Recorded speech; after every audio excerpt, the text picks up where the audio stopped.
And it's live. Do we get to do the whole like, oh, is it on? Is it on bit? The awkward thing everyone does at the start of every live stream. Is it on? Yeah, it is. Yeah. Oh, it is. Hello. Hello, everyone. No, hello. Welcome to our transfer deadline day live stream. The two Adams united in London talking about every Premier League club, whether there'll be incomings, outgoings, that kind of thing, what's already been done, the business today. And yeah, just general waffle. It's going to be for 10 hours, so we've got a lot to get through. And there's going to be lots of bombers as well, most importantly. We're here for the bombers, the Ornstein bombers. Yeah, we've got a direct line to Ornstein here. That's totally real. You've got Romano on your phone. Yeah, absolutely. Anything that happens, which, God, I hope it's something, we'll be dealing with it, discussing it. We've got, and can we cut, by the way, magically to the 𝗬𝗬𝗧𝗏 table? We'll be over there at some point. Looking at all the fun tactical side of it. We've actually gone full professional here. Yeah, got a full setup. And what was the other thing I needed to plug? Loads of things. What it's for? Mind. Yes. Do you want me to talk about that? Yeah. Yeah, so we had two options here. Either do an incredibly professional, like, rival to Sky Sports News live stream, but we thought that was a terrible idea because it's just us two in a box room in Paddington, or do something a bit more fun. And we thought the fun thing to do would be to try and raise a bit of money for a good cause. Anyone who's watched the channel at all over the last couple of weeks will have seen me banging on about the Great North Run, which I'm doing for Mind in like 10 days or something, which that's fine. That's not going to be a problem at all. But we're doing it for Mind, who are a mental health charity in the UK. If you live in the UK, you will know that access to stuff like that through stuff like the NHS gets harder and harder every single year, especially since sort of COVID, and not to be political, but over the previous few administrations. Yeah. Not a massive priority. So charities like mine, they have to do a lot of the heavy lifting. They've had to pick up a lot of the slack there. And they're a great cause, so wanted to raise a bit of money for them. So far, we're at like nearly $3,000 for the run, which is really good. But if you are enjoying the live stream and you feel compelled in any way to donate any amount of money, because it all goes really, really far, the link is in the description. We'll occasionally flash a QR code up on screen. We're not going to ram it down your throat, but we will mention it every now and then because that is why we're here. But yes, donations can be made in the link below. If you are a super chat type person, one of those people that likes to throw money in through the YouTube mechanism, just use the link. Just use the link because we will send any money we get through super chat to mine, but I think YouTube takes like a processing fee or something like that, so it'll all go to the charity if you use the link. But if you want to spend your money on asking us questions, then feel free, because we do have the chat open and we'll be taking questions. We'll be taking questions at some point, but we might not be looking at it the whole time because we've got transfers here, transfers there, transfers every. Can we swear? Sure, yeah. So we should probably introduce our executive production panel here. Absolutely. You can't see them. We've got Ali and Johnny, who actually know how to run these things. Because if you're looking at the professional setup going, wow, God, we've not done that. The guys have done so well there. We've done nothing. They've already seen my bedroom. It's a drop-down green screen. The light shines through it. This is state-of-the-art, thanks to these guys here. We will, at some point, reluctantly grab them and make them sit here for at least 5 minutes to talk to you. But for now, they're over there. We will be asking them several questions and asking them to do things. And when things go wrong, you'll see us both, like Meerkat, look over here like this, in the hope that they'll fix it. So that's us for the next 10 hours. That's us for the next 10 hours. We've also got lovely lower thirds as well, which are going to pop up, which might surprise you when a transfer does happen. And speaking of one that has happened, let's just get right into it. Let's do the content. That's what we're here for. That's what we're here for. James Ward-Prowse. That came out of nowhere. Yeah, it did actually, didn't it? It was just like this morning, it's done. It was a bomber. Was it a Fabrizio or Ornstein bomber? That was an Ornstein bomber. It was an Ornstein bomber. Can we get the Ornstein bomber lower third up, please? Can we get the Ornstein bomber? That's the first one we're using. It's a preemptive Ornstein bomber. Have we got that? Is that up? Great. There you go. It was an Ornstein bomber. Ornstein bomber. Now, I guess when I think about James Ward-Prowse, maybe I'm a little bit of a footballing Neanderthal, but all I can think of is, he kicks dead balls well. He's good for a kick guy. He is a set-piece man. And Nottingham Forest have some big fellas in that side, namely Chris Wood. Well, I'm glad you said this, Adam. I'll now head over to the tactical area and talk you through it. Do you need me to join you, or shall I'll just sit here? Just do your thing. I haven't got enough players for this. Keep talking. Yeah, Chris Wood. He's gone. I can see Adam on the screen. Is there a delay here? Yeah. Okay, right. I was going to say, I thought it was like an apparition. He'd like gone over there, but he's still here. Chris Wood, 𝗕𝗫𝗧𝗏𝗧𝗏 as well. free kicks, set pieces, corners, you name it. James Ward-Prowse is good at it, and it gives Nottingham Forest an extra dimension. It gives them that, I guess, that X factor from dead balls that West Ham maybe wanted last season but didn't quite get out of him. I think today West Ham are looking like they're going to sign Carlos Soler, which is positionally a pretty similar signing to James Ward-Prowse. We'll come on to that later. But of course, James Ward-Prowse is now at Nottingham Forest.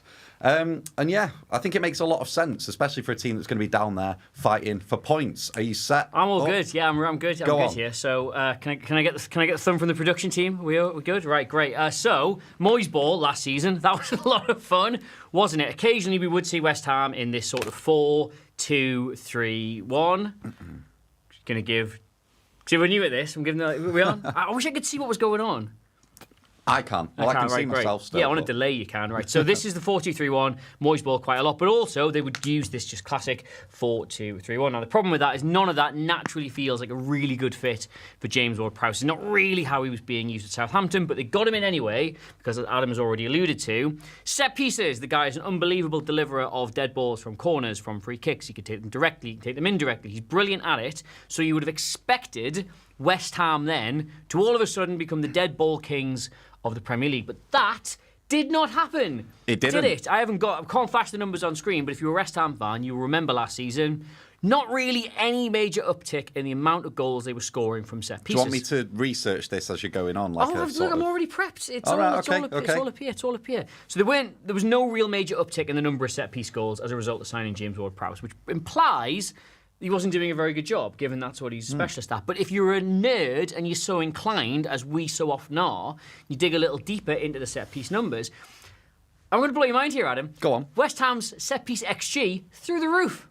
West Ham's set-piece goals, bang average. Stagnant. Same as it in was. fact. So what does that tell you? James Ward-Prowse was, in fact, doing his job and doing it very well, just they weren't taking those sort of chances. Yeah. And if we just go back to the pitch for a moment, when you are playing a 4-3-3 that has Jarrod Bowen up front for half the season, Kudus is over there, Paqueta's floating around the midfield, Zouma, not really a great attacking header of the ball, you can start to see that he wasn't a particular good fit for the rest of the squad. So the corners were much better, the free kicks were much better, but they did not have, within that West Ham side, a team that was likely to finish. Shout out Thomas Souček, though. Shout out Thomas Souček. He can. A great scorer of goals, but again, you don't associate him with set-piece goals. He's more of like an arriving It's kind of like late ricochets off his backside. Exactly. He's one of them, innit? It's one of them. Exactly. So, if you can't get your hands on James Ward-Prowse, what you need to be able to do is take your set-piece chances really well. And it just so happens, Adam Monk, would you believe it? There was a team in the Premier League last season that was grossly overperforming their set piece. Who could it be? It was actually Nottingham Forest. Oh, was it? If you can believe such a thing. So their actual creation of chances from set pieces, Nottingham Forest, wasn't great. It was they're fairly poor deliverers of the ball. Like Morgan Gibbs-White, very good, a couple of corner takers here and there, but not a team that you associate with expert dead balls. And yet, mostly through Chris Wood, they were really overachieving in that area. They were converting way more chances from set pieces than they theoretically should have been. So what would you want to add to a team like that? Am I right in saying that this Ward-Prowse signing it makes sense? It makes a lot of sense. You've got players who can routinely overperform the kind of set pieces you're delivering to them. And James Ward-Prowse increases the quality of the set pieces he's delivering. So I would expect, as a result, Nottingham Forest to do a lot better for having someone like James Ward-Prowse in that side than someone like West Ham United. But the question becomes, with such talent, Adam Monk, where do you fit him in? You're not going to drop Elanga. You're not going to drop Gibbs-White. They've bought about 18 other players this summer. Hudson-Odoi is in there as well. So you can't really play him in the... You can't play him in the front four, can you? So maybe it's one of those positions in the middle of the park in that double pivot. Are we expecting James Ward-Prowse double pivot? Well, Orel Mangala's left today. He's gone to Everton. Has he? I believe he has. I will double check that one, but that is what I was seeing earlier. So I guess it leaves a bit more of a vacancy in the middle of the park for him to do his ting. Why did I say ting? I don't know, because you are young. Probably why you use this young person vernacular. If we just go back to the pitch for a second, Nottingham Forest, they were a bit of an all-over-the-place thing. I know Nuno's not really seen as like a majorly attacking manager, but I watched them play against Newcastle last night in the Cup. Last night? What day is this? Friday? This is Friday. 2 nights ago in the Cup.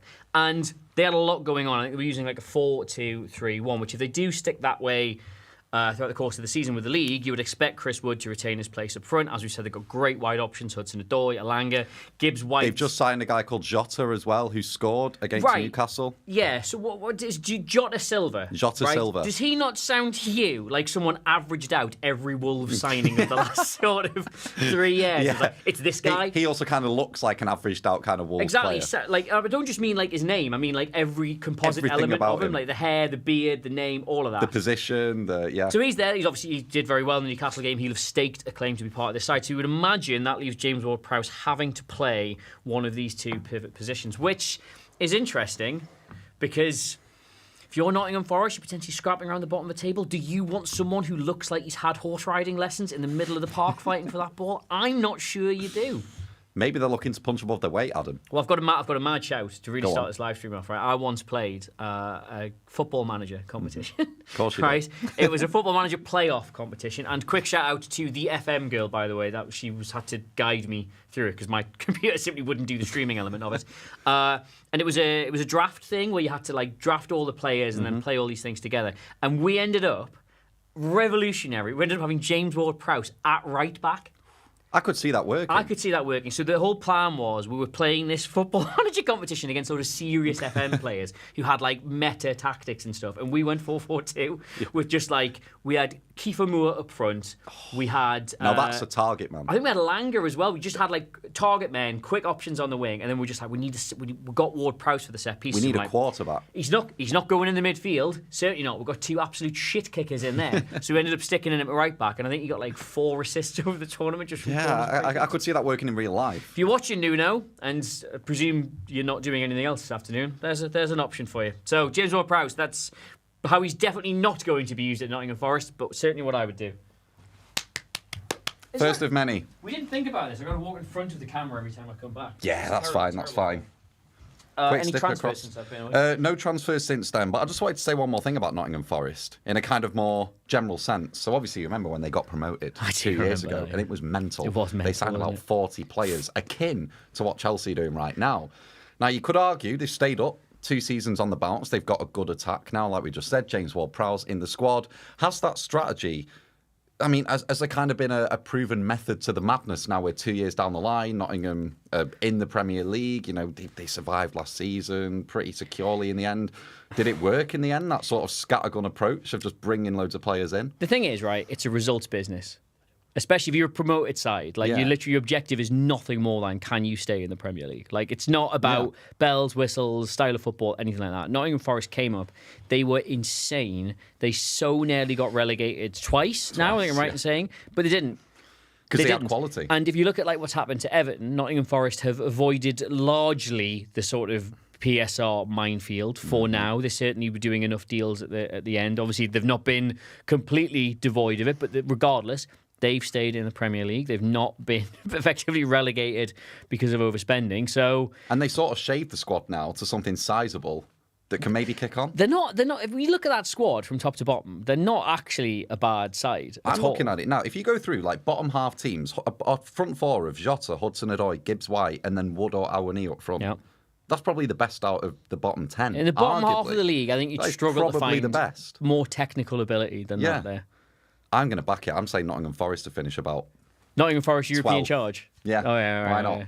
Plus boys are back. Do you get Europe for 12th now? It must be close. You probably can. There's probably going to be a new UEFA division at some point that'll allow it. But yeah, should we move on to Chelsea? And we're going to have to at some point, aren't we? We're going to have to move on to Chelsea at some point. This could be the next 3 hours now that we start. Just talk about Chelsea for 3 hours. I mean, it kind of leads nicely in because we talked about Nottingham Forest scattergun approach. Well, whatever Chelsea are doing is different. It's different to anything I've ever seen in the history of the league. We're expecting outgoings more than anything else, aren't we? We are expecting outgoings. I mean, if we just go through it now, of course, Raheem Sterling today, if we want to talk about him. That's probably the first maybe place to going start. to Arsenal. Yeah, Raheem Sterling's an interesting one because I would have dearly loved, for one of the journalists at those Maresca press conferences to just do one follow-up question when he says he's not the kind of winger I like, to go, what kind of winger do you like? Because Sterling, he's somebody who I think I think people have a lot of opinions about Raheem Sterling that aren't necessarily founded in his football, if that makes sense. Yeah. I think there's a sort of not even a reputation around him. I just think there's like preconceptions around him and stuff. But if you look at his actual footballing ability, he was unbelievable at Manchester City. He was actually really good for Chelsea last season. He was involved a lot in pre-season. And even just the little things you can get right about Raheem Sterling, people get wrong. Like, everyone kept saying he released a statement because he didn't get picked. That isn't what happened. Like, he didn't get picked, and the papers approached his camp for a reason why he hadn't been picked. And they gave him. And they replied with, like, we don't know. They just literally gave a reply. And I watched Monday Night Football that week, and they were like, ridiculous putting out a statement just because you haven't got picked. And I'm screaming at the television, like, that's not what happened. That isn't what happened. Just like 2 seconds of research. But as you've alluded to, there's some kind of issue with regards to his training. Yeah, and his... I think personally, he was, when he sort of left City, his game time deteriorated. And of course, Pep's assistant in that season, 21-22, was Enzo Fernandez. So maybe there's a correlation there. Maybe that's the reason. And he already, by default, when he walked through the door, thought, this isn't the man for me. I think he only played him once in pre-season, which isn't really a good enough sample size to find out what players you're best.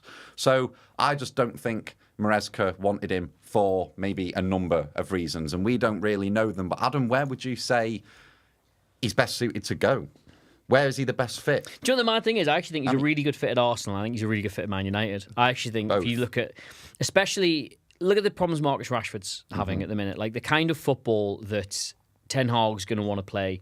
Rashford's maybe a little too direct in the final third. I don't know. Maybe on board with that. I might not stand by that statement if ever pressed on it, but I just think his desire just to pick up the ball up in the same positions and then run into the same areas and try and have the same sort of end result, I think becomes a little bit two-dimensional. I think it's amazingly utilised in teams that play a different way, but I think under Ten Hag it becomes a bit sort of predictable.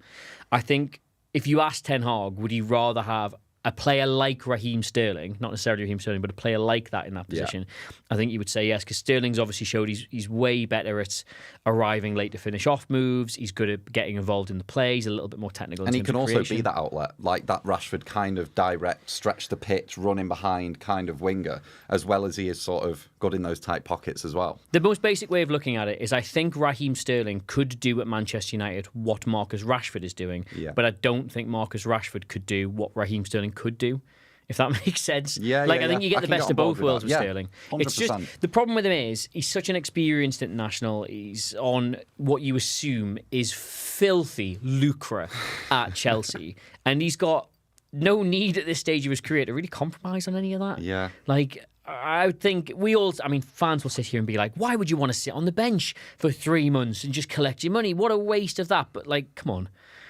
Like, anybody in this room, would you happily just not do your job for 4 months and still get paid? Everybody on earth would unanimous. do that. I've always said, who's got the best job in the Premier League is Scott Carson. Third choice goalkeepers. 30 grand a week, comes in, has a laugh, catches some balls, drinks a few pints, goes home. 30 grand a week. Third choice goalkeepers, that's the best job in the world. So I think Sterling will obviously, it's getting that stage in his career. He won't personally want to do that, but I think if it's an option of, you can either massively slash your earning potential or you can just sit there and collect your money, I think you'd sit there and collect his money. I don't think that's something you can criticise him for. I think Arsenal's the best suitor for him. I think Mikel Arteta really liked him at Manchester City. There's that element to it. I know that was like 5 years ago now, and Sterling's nearly 30, which is an element to this transfer. I think he's going to start to accept now at his age. He's a player who's always relied on that explosivity, and that might wane over the next few years. So he might have to take a secondary role to someone else. That could be 𝗕𝗫𝗧𝗏, who plays an awful lot of games for Arsenal. It seems like he's always starting every single game. And is he not one of those players, as good as he is, that sometimes needs to be nurtured a bit throughout the season and let someone else step in? Well, this is the problem with Arsenal, right? And we've done this in a couple of videos. They, I think, have the best 11 in the Premier League. Ooh. We'll come on to that later. Come on, I think genuinely they've got the most adaptable 11 in any game for beating any kind of opposition. I think there's so much that team can do, especially with adding Marino to it.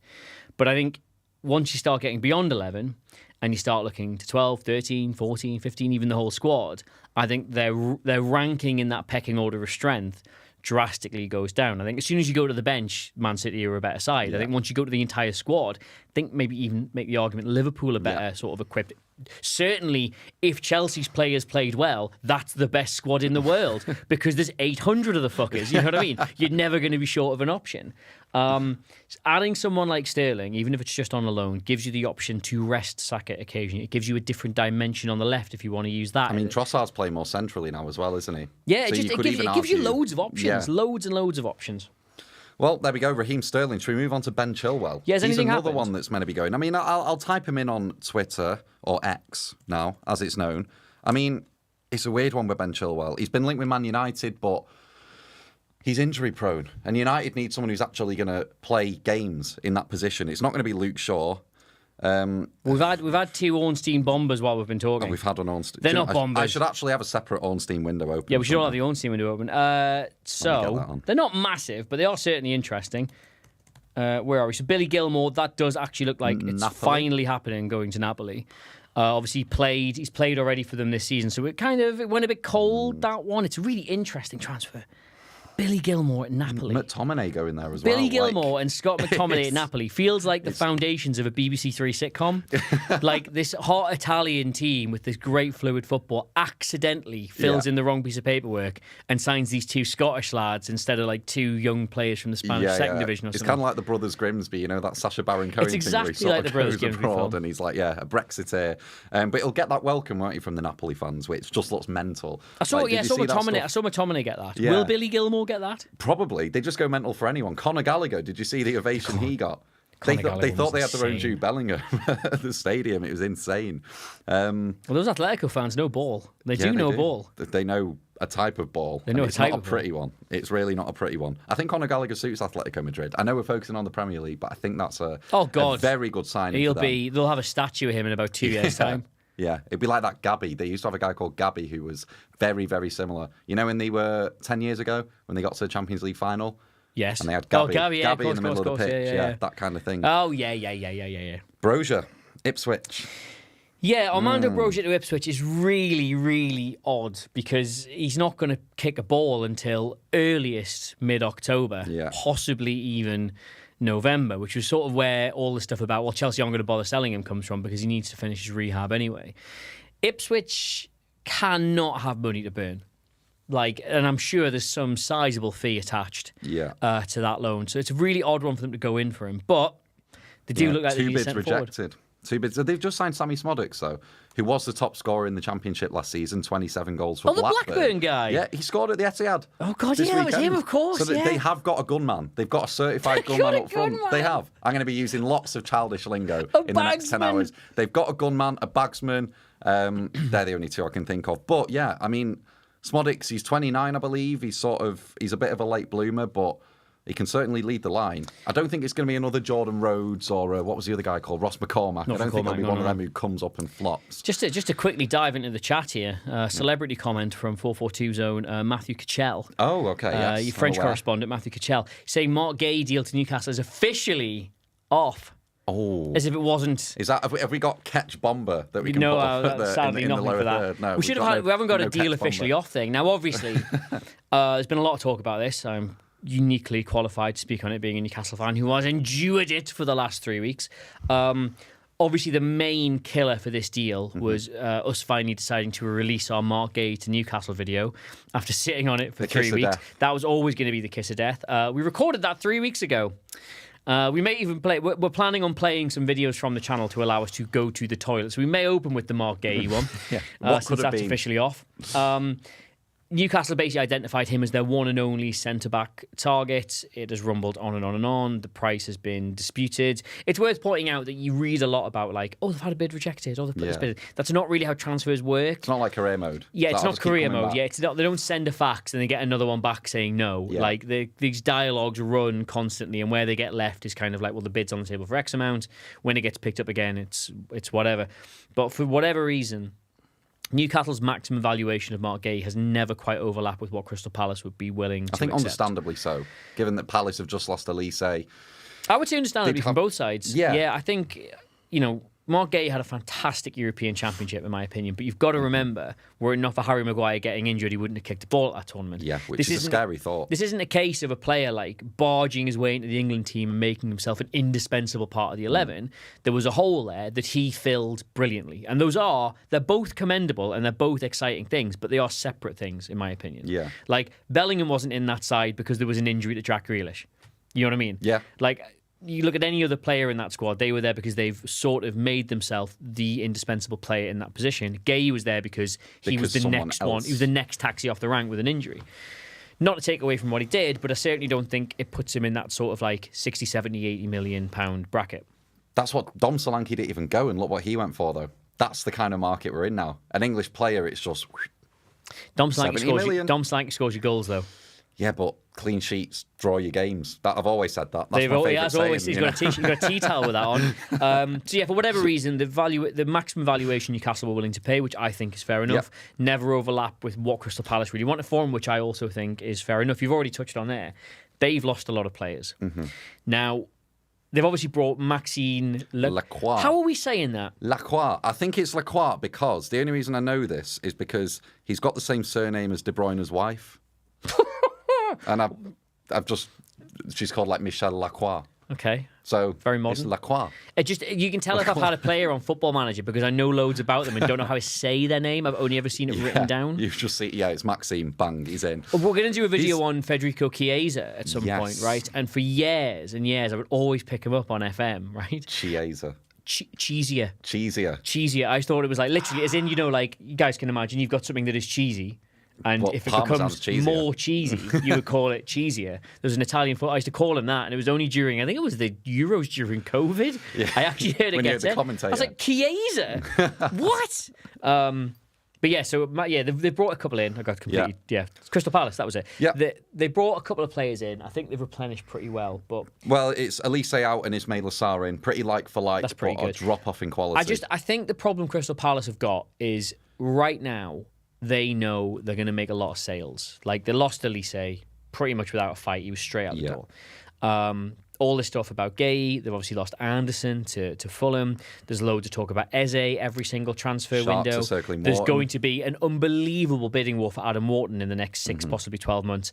I think if you're Steve Parish, you see this Marc Guehi transfer as so important because you cannot get taken for a ride. Yeah. You have to get every penny you value that player at because otherwise, when these other teams come in for these other players, they know exactly what your bartering. And there's also a knock-on effect. If Guehi was to leave and then Palace were consequently weakened and finish lower in the table, maybe the market value of the other players then diminishes. Down. So it has a knock-on effect.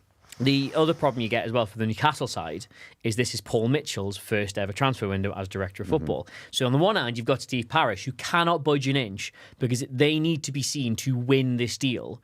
And then you've got Paul Mitchell. So it was my first ever transfer for this big club. He also has to be seen to win that negotiation because if he gets ripped off, then he goes into every other transfer bid he's got to make. Exactly. Like Ed Woodward. He set a precedent. That is the thing. City have always said, like my team City, they will never budge over evaluation. You either want to come or you don't. If you don't, then goodbye. And that's the way to do it. Man United are the opposite. They're the antithesis of that. For the last few years, they've been giving players high wages, paying over the odds, and it sets a precedent for other clubs to take them for a ride. So I think Newcastle are doing business perfectly for where they are right now. In the PSR landscape as well. I think it's been a fine window for Newcastle. David Ornstein's been on. Oh, has he? Go on. David Ornstein's been on. Probably the one major thing we're going to end up talking about today. Victor Osimhen to Chelsea. Bomber. But not a bomber yet. It's not a bomber yet. Not a bomber. Hey, look, I don't mind if it says bomber. That's for the audience. But it's not. I wouldn't say it's quite a bomber yet. I'd say we're at BombCon 2 here for this one. He says Chelsea are awaiting the green light for Victor Osimhen. So, like, you can't be waiting to cross the road. That's not a bomber. The bomber's when you cross the road. The bomber's when you cross the road. So they're just at the traffic lights right now. They're waiting for green. Is Osimhen come in? No bomber yet. Stand down, guys. Yeah, so Ivan Toney looks like he's going to Saudi Arabia. But it's exactly the same club that have for weeks and months now been linked with Victor Osimhen. Now, this was kind of unclear today when both of these bids went through. Oh, so what does that mean? Is both going to go? They're both going to go. Apparently, the word from Saudi Arabia, they haven't rang my phone, they wouldn't dare, is that they only want one. It's only going to be one of them. And obviously, Ivan Toney Perfectly fine for that league. You don't need to go to the I think I Osimhen would level. be, to be honest. Like, let's have it right.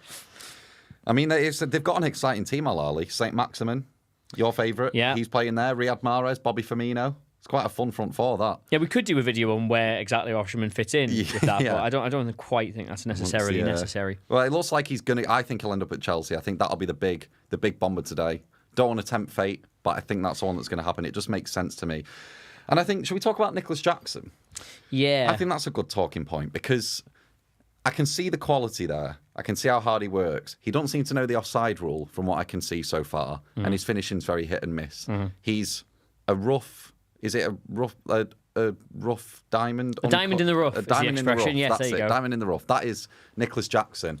And I think, that is, as many players as Chelsea has got, that's a glaring void to be filled in that team by someone who can literally just score goals and consequently take you up the table and ease that burden that Cole Palmer has been carrying so far as well. So it makes perfect sense. And if you've already signed 25 players, you may as well make it 26 and bring him in. And one that's actually meaningful as well. But just to go back to Chelsea, I mean, have you heard of Aaron Anselmino? Because I want to just talk to you about Chelsea's transfer strategy. I haven't heard of him. They've signed him for 16 million quid. He's played 3 games of professional football. Oh, is this not Washington? No, it's not Washington. This is another This one. is a guy from Boca Juniors. Right. Who they've signed for 16 million. Right. They've sent him back to Boca. Right. But 16 million for someone who's played 3 games of football. Right. Is that... So... That's just wrong. You can't be doing that. I'm going to circle back to Victor Osimhen and do a thing Okay, you do in a a thing. second. But so this Washington transfer that Chelsea are doing, they own the club Strasbourg. that are buying him. Yeah. Now, the vibe from Chelsea as both a club and a fan base is that, probably was a lot going on in the previous administration, probably in big trouble there, but we're pretty good now. And we don't think the club's new administration will be punished for the crimes of the previous one. Yes. I think that's actually a fair comment. However, when Todd Boehly is picking up the phone and saying, "Hello, Todd Boehly, would you like to buy this player for more than I bought it, $5 Todd million Boehly?" more. And Todd Boehly's literally got his other phone in his hand going, "Yes, offer accepted." I do think perhaps that could be frowned upon at some point. Yeah, that's right. I could do an Office reference there, but you've not seen the UK Office, have you? No, I haven't. Do it anyway. Somewhere he It's goes. not, there's more people than me watching it. He's taught. I can't remember it exactly, but it's David Brent, and he's going, "Oh, David, can I go into work today?" "No, mate, you can't. You can have a lie-in." "That's not me talk. I'm not in bed with another bloke called David." It's something like that. I can picture But that so clearly. Yes, it's one of the Brentisms, but I don't know what's going on there. 16 million quid for a guy who's played 3 games. I don't know how you can watch a bloke play 3 games and go, "That's what I want." That was very 60. David Brent. That click was very David Brent. Yeah, it's just mental. But Victor Osimhen. do you want to go do your? Yeah, I'm going to do it because thing? this is why I'm really surprised with the Tony links for Chelsea. I don't see that working for Maresca at all. No. However, I need somewhere to put these. Victor Osimhen, if I may. Yeah, back across. So I'm going to use the red players for this, right? So Chelsea, so far, I actually think look pretty good.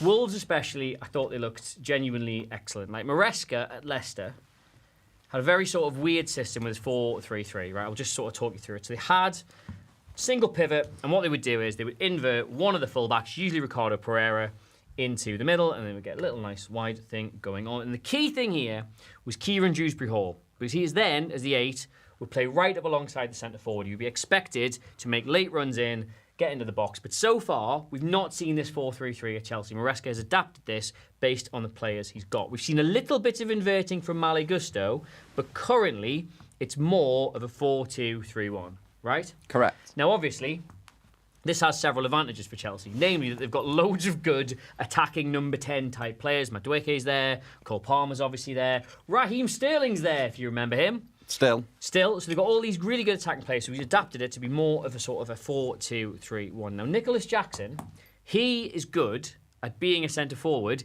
in my opinion. I think one day you will talk about Nicholas Jackson as one of the best centre-forwards in the world. Today is not that day, I will acknowledge, and last season was not that season, but he has got it in him somewhere. But what he likes to do is float around outside of that central area. He's not a particularly good presser. In fact, I think I've got the numbers here somewhere. If you look at his stats from last season, he's actually pretty much down the bottom in terms of balls won in the final third. Yeah. Like Chelsea under Pochettino, they did press and they were quite aggressive, but they didn't rely on the centre forward to win the ball back. He was more of a harrier and a chaser. He didn't trigger the press. He didn't trigger the press. Yeah. Conor Gallagher triggered the press and then would quite often do the press, look around and see nobody else pressing. That was a recurring theme. And for that, he's been sold. For that, he's been for daring to try and win the ball back.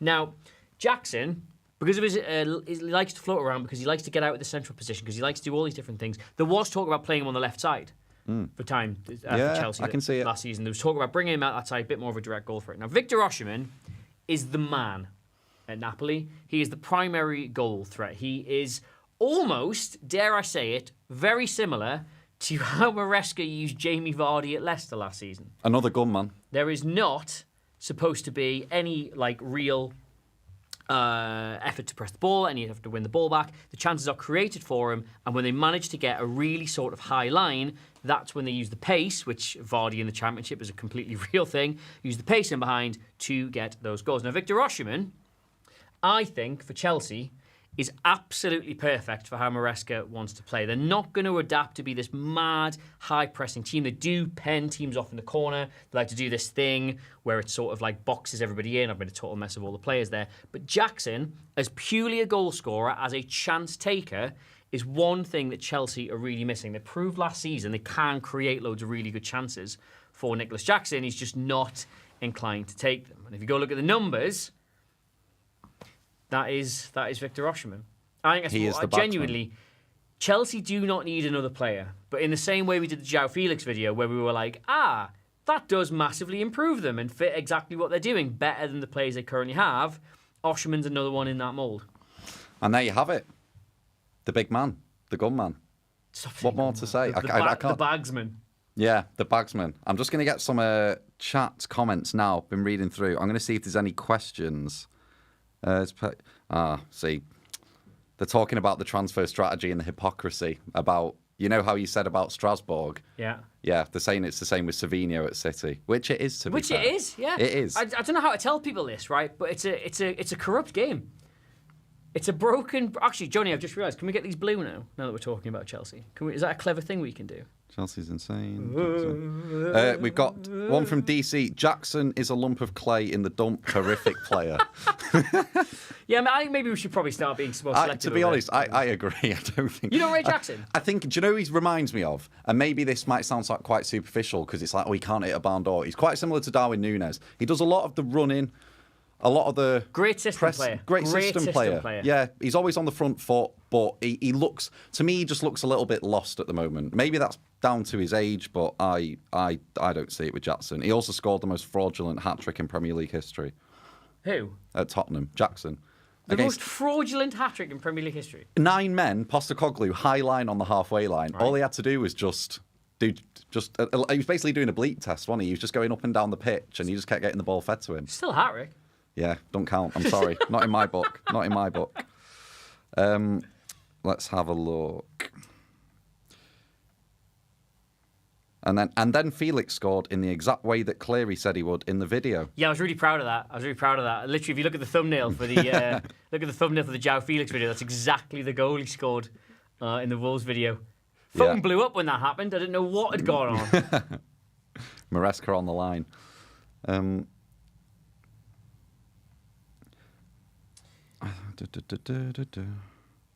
Anyway, the reason we mentioned Victor Osimhen is currently the update from Ornstein was that there isn't an update currently, but that's on transfer deadline day. There not being an update is actually an update. Yeah, it is because it's just the clock's ticking. Right now it's happening. It's still on. They're just waiting for what? Is it? They're waiting for Osimhen to decide. Mm-hmm. I think so. I mean, Napoli definitely want him to go, and 𝗈𝗊𝙍𝗀 have clearly stated now that they only want one striker. They have got Ivan Toney, which leaves him with one option. Osimhen has to go. So his options are Chelsea, but I've also seen that PSG are waiting in the wings, but that'll be a bit of a... Oh, God, we've had another one. We've had another one while this has been going on. Apparently Chelsea have now formally submitted the offer for Jadon Sancho. Wait, I can't see this on Ornstein. It's a Romano. Oh, it's a Romano. It's a Romano. Is that a There We Land? No, that's that kid. Have you not seen him? Yeah, winner T. Shipper. Yeah, that's him. What a guy. Love him. Love him. Doing it for the love of the game. We should have got him. We should have got him on as a guest today. He should have come in and gave us a bomber. Yeah, Chelsea submit official bid to Manchester United for Jadon Sancho. He'll want to go there. I believe he's a Chelsea fan as well. Is that right? Yes. I used to I won't say I knew him, but when he was at City in the academy, I had friends who played with him. He was from Watford. Yeah, I think he'd want to go there. But then who's he competing with? Jadon Sancho goes to Chelsea.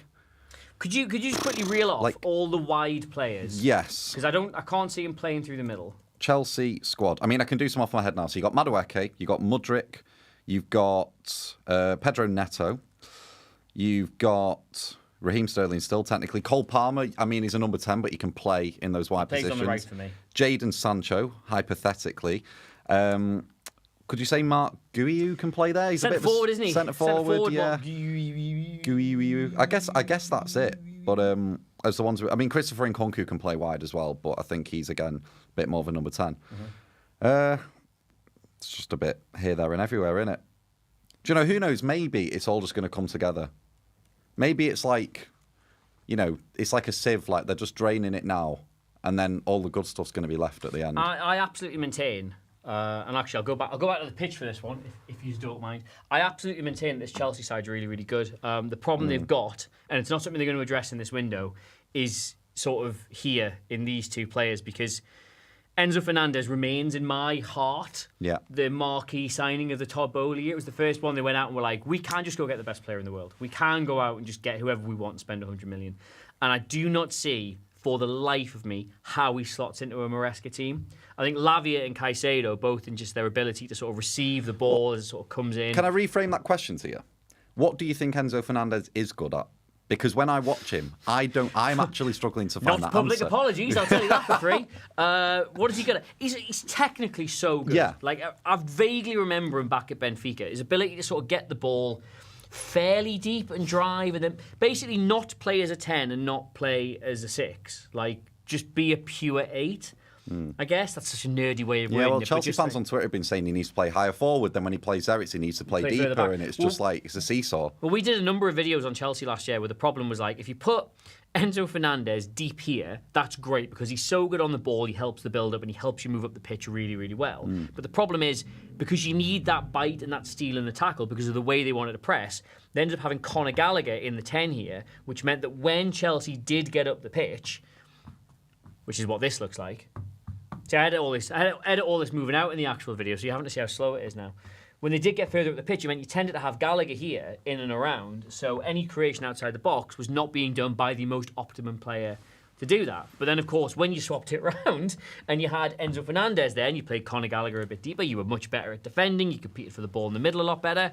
But Gallagher struggled in the build-up. He struggled to play those initial passes. And it also meant, while you had Fernandez in and around the box, using his creativity, getting it into the attackers, getting it into the wide players, having a pop himself, things like that, it also meant that when you tried to counter-press, you had not a man with the lion's heart that Conor Gallagher has, but a man with the heart of a small pig that just wants to get tattoos and that earn lots of money. So there's not a massively obvious fit for Fernandez in the Pochettino Chelsea and the Maresca one. I think for me, you play him in a 3.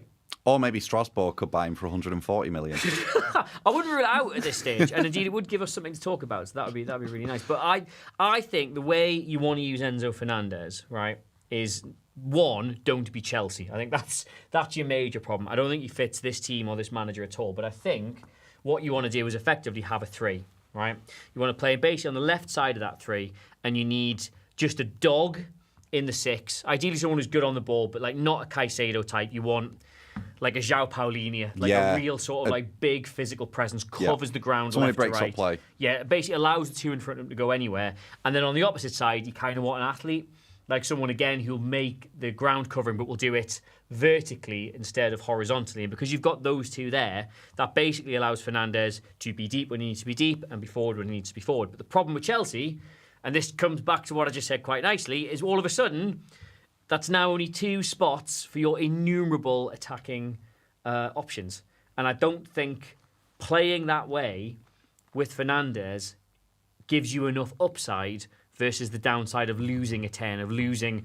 I mean, you potentially have to not play Cole Palmer or not play Marc Guehi or not play Joao Felix just to get more out of a player who's already on the pitch. I like this comment here from 𝗕𝗫𝗍𝗬𝗓. I'm sorry if I've not pronounced that right, but Enzo Fernandez, in my honest opinion, needs to be retrained into a Mascherano, into a central, mobile libero centre-back in a back three, similar to how Germany used Toni Kroos in the Euros.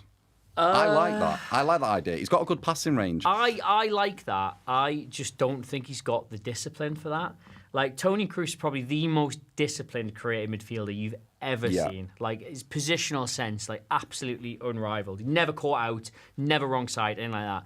Enzo Fernandez is a small man who likes to kick people with a small brain. He's not a small brain. He's a very intelligent player.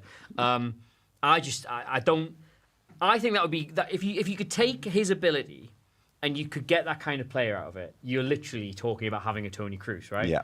But that is literally Toni Kroos. And the difference between Toni Kroos and Fernandez is all up here. Yeah, it's something you can't really teach, is it?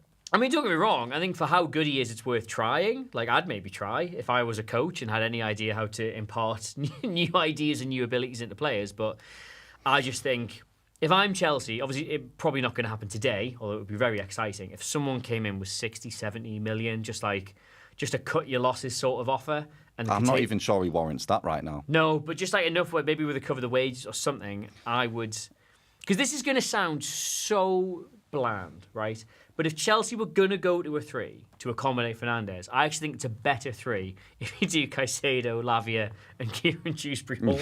Because you'll do all of that running that Maresca actually wants. Yeah, that forward front-footed press. Chris Garty here says, Adam Cleary's still working on his 2023-2024 prediction of Chelsea winning it all. Look, right... Is it wishful thinking, Adam? I said that at the start of the season because I saw things that I thought were apparent to all. I thought you had an expensively assembled, technically gifted, exciting squad of hungry young players, which they did. I thought you had a brand new, tactically astute manager who could do things at the top level and also himself had a hunger for success, which they did. And I foresaw a drop-off in a number of the top clubs in the Premier League. Which didn't happen. Now, hear me out. That first thing about the players, I was kind of right. Look at Cole Palmer. They came in. These players who had something to prove. They'd excelled really well. Jackson actually played really well last season. He just couldn't hit a barn door to save his life. All that stuff. Pochettino, lovely bloke. He did manage to get it together for that last run of the season. They were the form team in the Premier League going into the last 2 months. Yeah, for the final stretch they were. They went from 9th to 6th in the last 3 or 4 weeks, When I believe. it finally clicked, they were excellent. Man City, they had those great games against Man City. Yes. They were sticking their fingers down their throat and throwing up an extra time away from winning the Carabao Cup against Liverpool. Like, they were a much better side in that game. People forget. And it just didn't happen.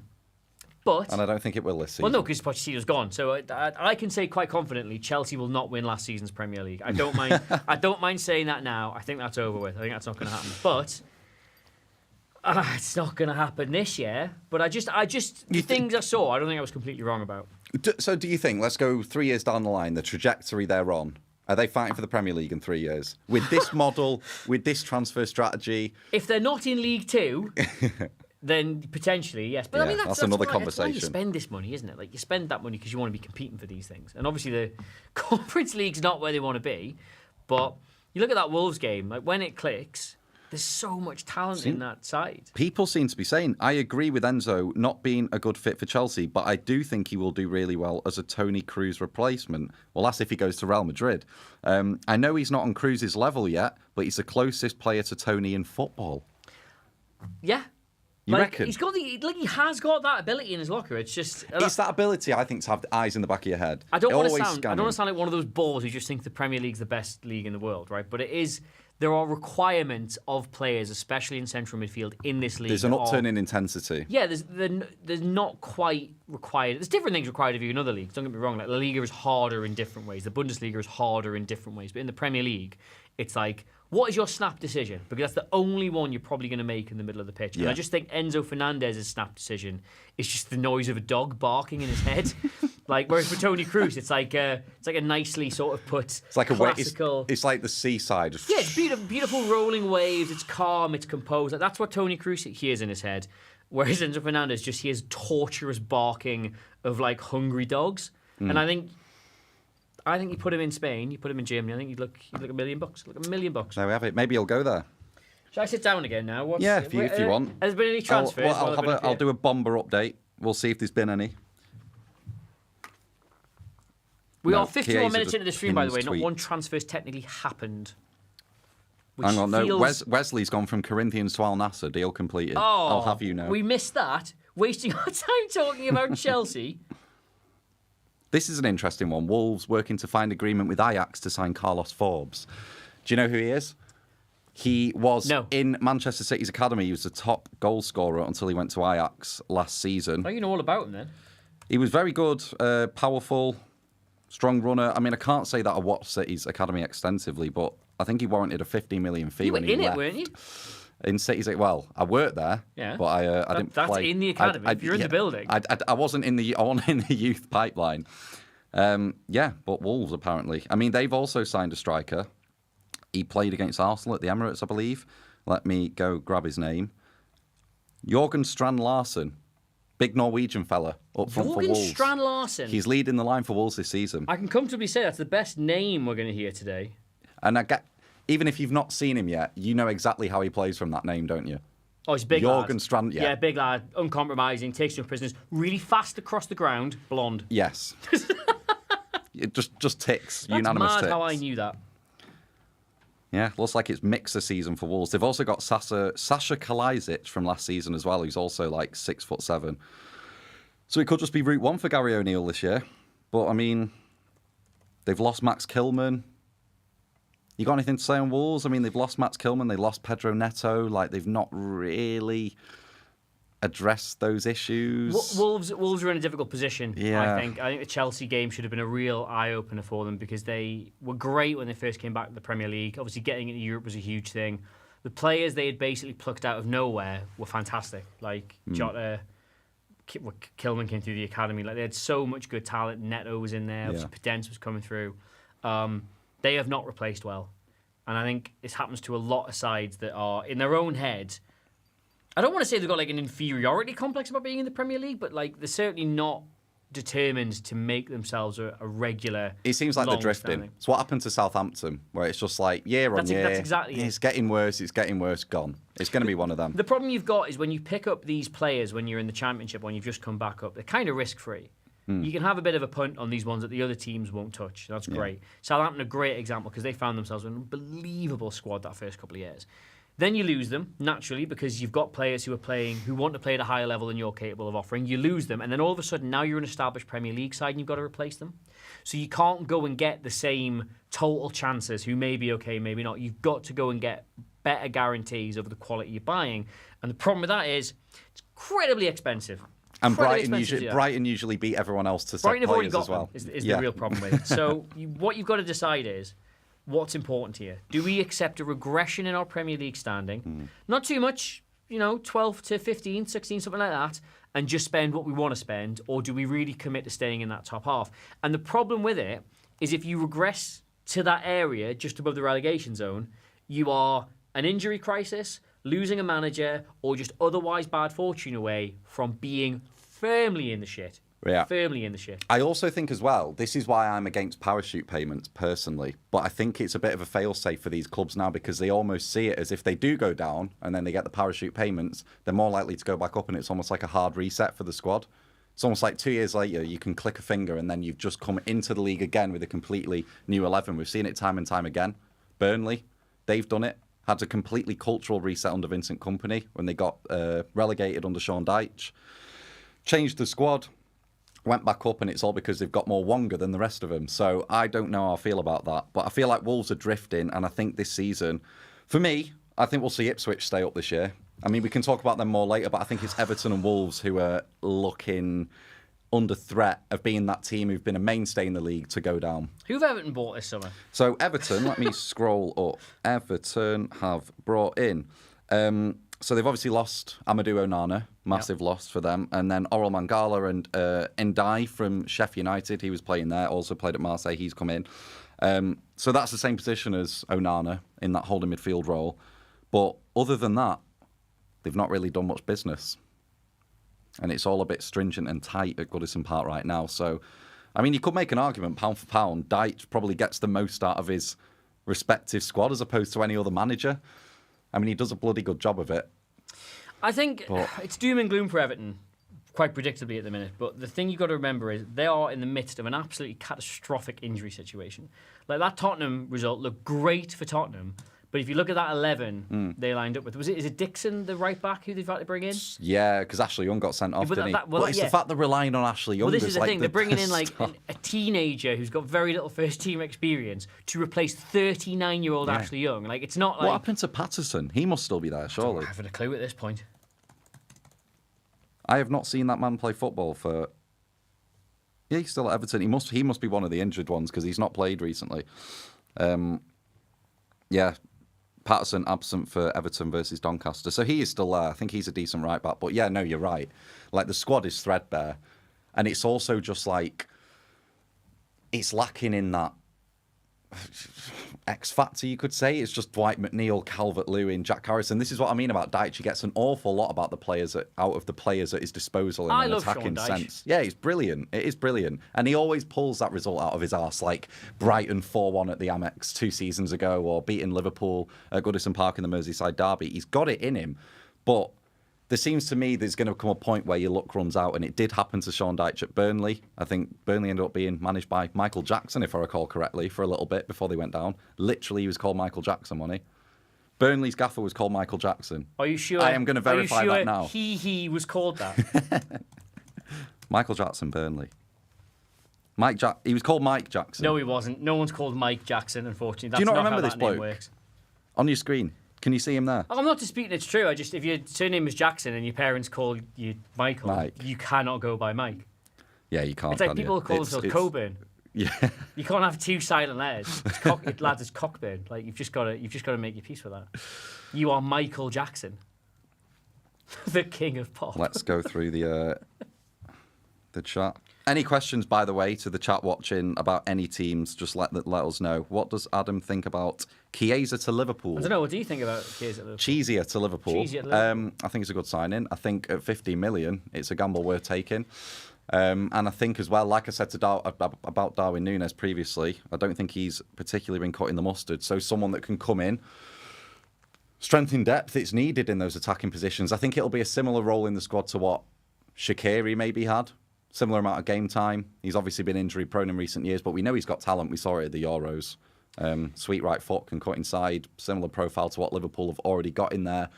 More of the same. I don't think it can really go wrong for Liverpool. So we will do a full video on Chiesa. That is my solemn vow to you. 1 second.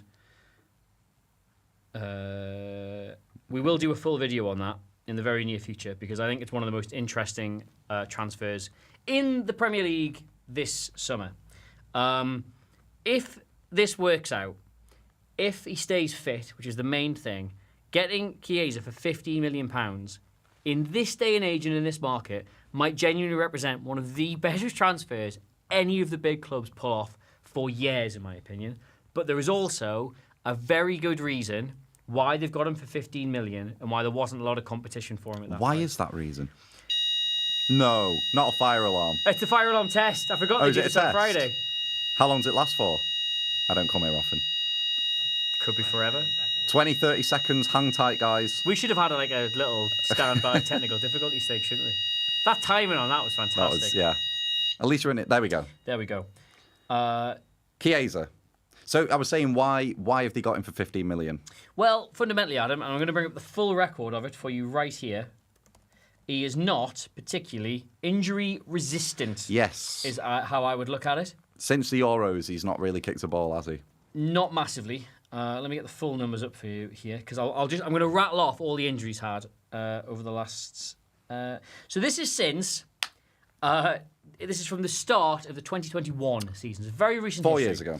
He missed one game with a muscle injury, 7 games with a hamstring injury, 45 games with a cruciate ligament tear, 6 games for general fitness, another game for a knee problem. Muscle fatigue cost him about 5 or 6 more games. We're into the next season now. He had knee problems, a tendon irritation in 22-23. That missed 7 or 8 more games. Last season, 2 games of muscular problems, 4 games of muscular problems, 6 games with an unknown injury, 1 game with an unknown injury, 2 more games with knee problems, and 3 more games with a muscular injury. He needs bupa. That man needs a priest. The kids would say he's going band for band with Reece James on hospital beds. Band for band with Reece James. But the thing is, right, prior to that, you count on one hand the amount of games he missed. Yeah. He was if you go like all the way back here, you've got to go back. He missed 4 games in 18-19. He missed 2 games in 19-20. So nothing more than just the standard sort of tiredness you get. However, his body has fallen off a cliff more or less since then. Now, when he does stay fit, he's fantastic.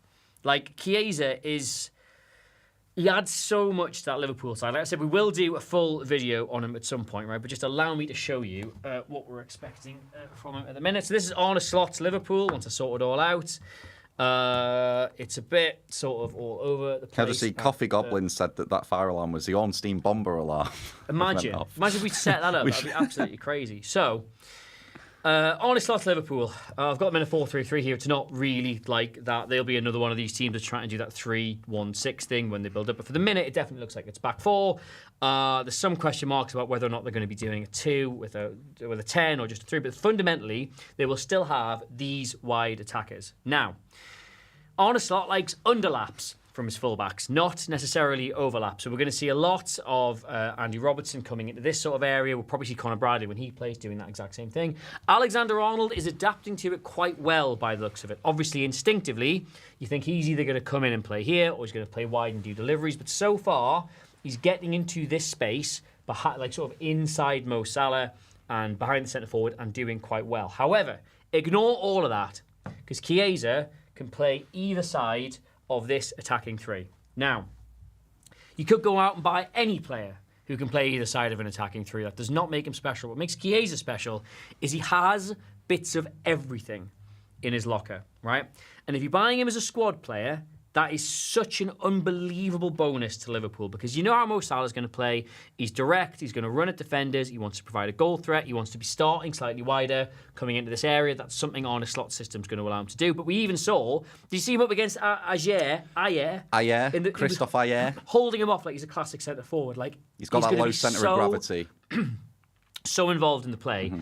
But primarily, he wants to be a goal threat from this area. Now, 𝗘𝗫𝗧 can do that. 𝗘𝗫𝗧 can start wide, move into central areas. He can finish off chances. He can get into the box. He can do that fantastically. You can use him not as a replacement for Mo Salah, but certainly someone who gives you the same sort of thing. Now, on the left-hand side, Diaz.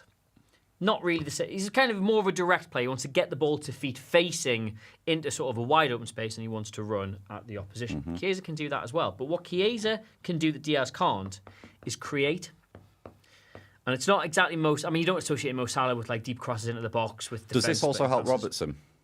It helps. On the overlap? Massively helps, yeah. 𝗘𝗫𝗧 can do all the directness that Liverpool currently have from the wide players, but he's also capable getting the ball safe from the left-hand side, floating into these sort of central areas and creating really, really well. Like Mr. Sadio Mane used to do. Well, they've missed that since him. Well. Yeah, the first time 𝗘𝗫𝗧 and Liverpool were ever linked, I'm glad you've touched upon this, was when Mane departed because he felt like the most natural replacement for him at the time, but for whatever reason that didn't happen. Now, obviously, Liverpool have moved on a lot since Sadio Mane was there. I don't think the system that Klopp was trying to bring in last season, where they were trying to be more controlled and trying to be more possession-based, would have suited Mane at all. But this is not Klopp's Liverpool. This is not what they were trying to do last season. Arne Slot can do any number of different things. And given how his Feyenoord team liked to press last season, you would argue that actually Mane would fit in really, really well with this. So going and get the guy who felt he could replace him 2 or 3 years ago does kind of follow that it's probably worth doing now. Some downsides to 𝗘𝗫𝗧. I think his decision-making is poor. And not in the way footballers usually have bad decision-making, which is, should I text this woman back or should I just like have a nice evening with my wife? Like, in terms of the final third, I think sometimes he will try and create when he should go for goal. Sometimes he'll go for goal when he should try and create. But his ability you cannot dispute is there in spades. He can go left, he can go right, he can cross, he can pass, he can shoot. He's got bits of everything. If they can keep him fit, or not even necessarily keep him fit, but if they can get the amount of games out of him that they want, whether that's 10, 15, whatever, it's a deal. What films that off? It's a deal. It's a steal. It's a sale of the fucking century. That sounds like something. Is that lock, stock, and two smoking barrels, snatch? That sounded like Michael. That sounded like Michael Caine then when you said that. No, it's just some other I don't want to say no name, but some other generic British actor. I like this one here from. Well, there is one that says, really hope City get done with the 115 so Adam can wipe that smug look off his face in League Two. We'll talk about that later.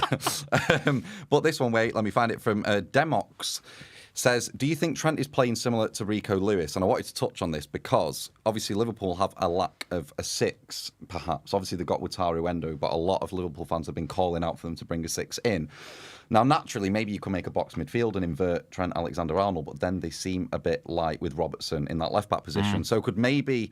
I mean, it's not going to happen now unless it's the bomber of all bombers to happen. But if Liverpool were to bring in someone like a left-sided centre-back, someone akin to Nathan Ake maybe, who can fill in at left-back, and then form that back three and invert Trent. It's been such a weird transfer window for Liverpool, but not to become one of those types of commentators. Like, well, actually, something we said earlier in the summer, like, Slot is not ideals guy. He's not a system guy. He's not an ideology guy. I think is probably the word I'm looking for.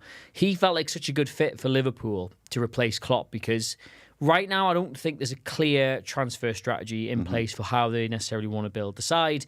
They're in a real sort of weird place of like knowing that Salah and Van Dijk's games are there's far less ahead of them than there is behind them. And Alisson as well because they signed that. Alisson as well. Like there's so much upheaval and change going to happen at Liverpool if they want to make sure they don't suffer like a Man United or Arsenal style drop off from having arguably the greatest manager they've ever had in the Premier League. So they need somebody in for this first replacement job who can literally just look at what he's got to work with and chart a course accordingly. Like it's kind of like the opposite appointment to Maresca because Chelsea knew they want to play this brand of football with this style of player. Change of identity. Great, we want this identity. Yeah. Who's got that identity? Right, Maresca. He will tell us exactly what players we need for this, but it's rigid, it's kind of narrow-minded, and it's just what he'll do. And if it doesn't work, then it fails. Slot, I think he proved at Feyenoord, is just not that guy. Like he took that side over, did really well with them, and then immediately lost all their best players that summer. And then he went out, he got the replacements he was able to get. Again, nobody particularly fit an ideology, not some clear thing that he identified. The club just brought in players they thought could replace them.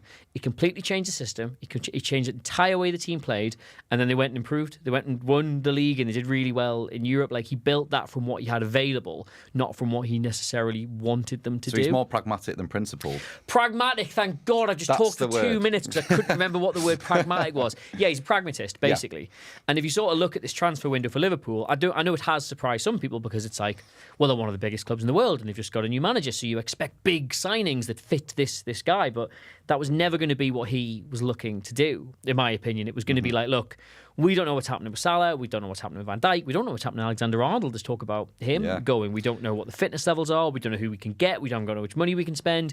You come in and you just do the best you can with how that squad looks after the window shuts. And I think so far we've seen from Liverpool, Slot is so good at that. Like they look a completely different team and already. That's also we're missing out on 𝗕𝗓𝗏. There's something that they wanted or that he wanted in that team, but they're now willing to adapt. I think it says Liverpool fans probably won't want to hear this in the same way that as a Newcastle fan, I don't want to hear the exact same thing about not getting Marc Guehi. But I think to not get 𝗕𝗓𝗏 and then not immediately panic and go and buy like Kirby's #1 Mark 𝗕𝗓𝗏 impersonator instead says a lot about how well it's run. Mm-hmm. Like we've identified this profile of player, yes, but this guy matches up to the standard we need it.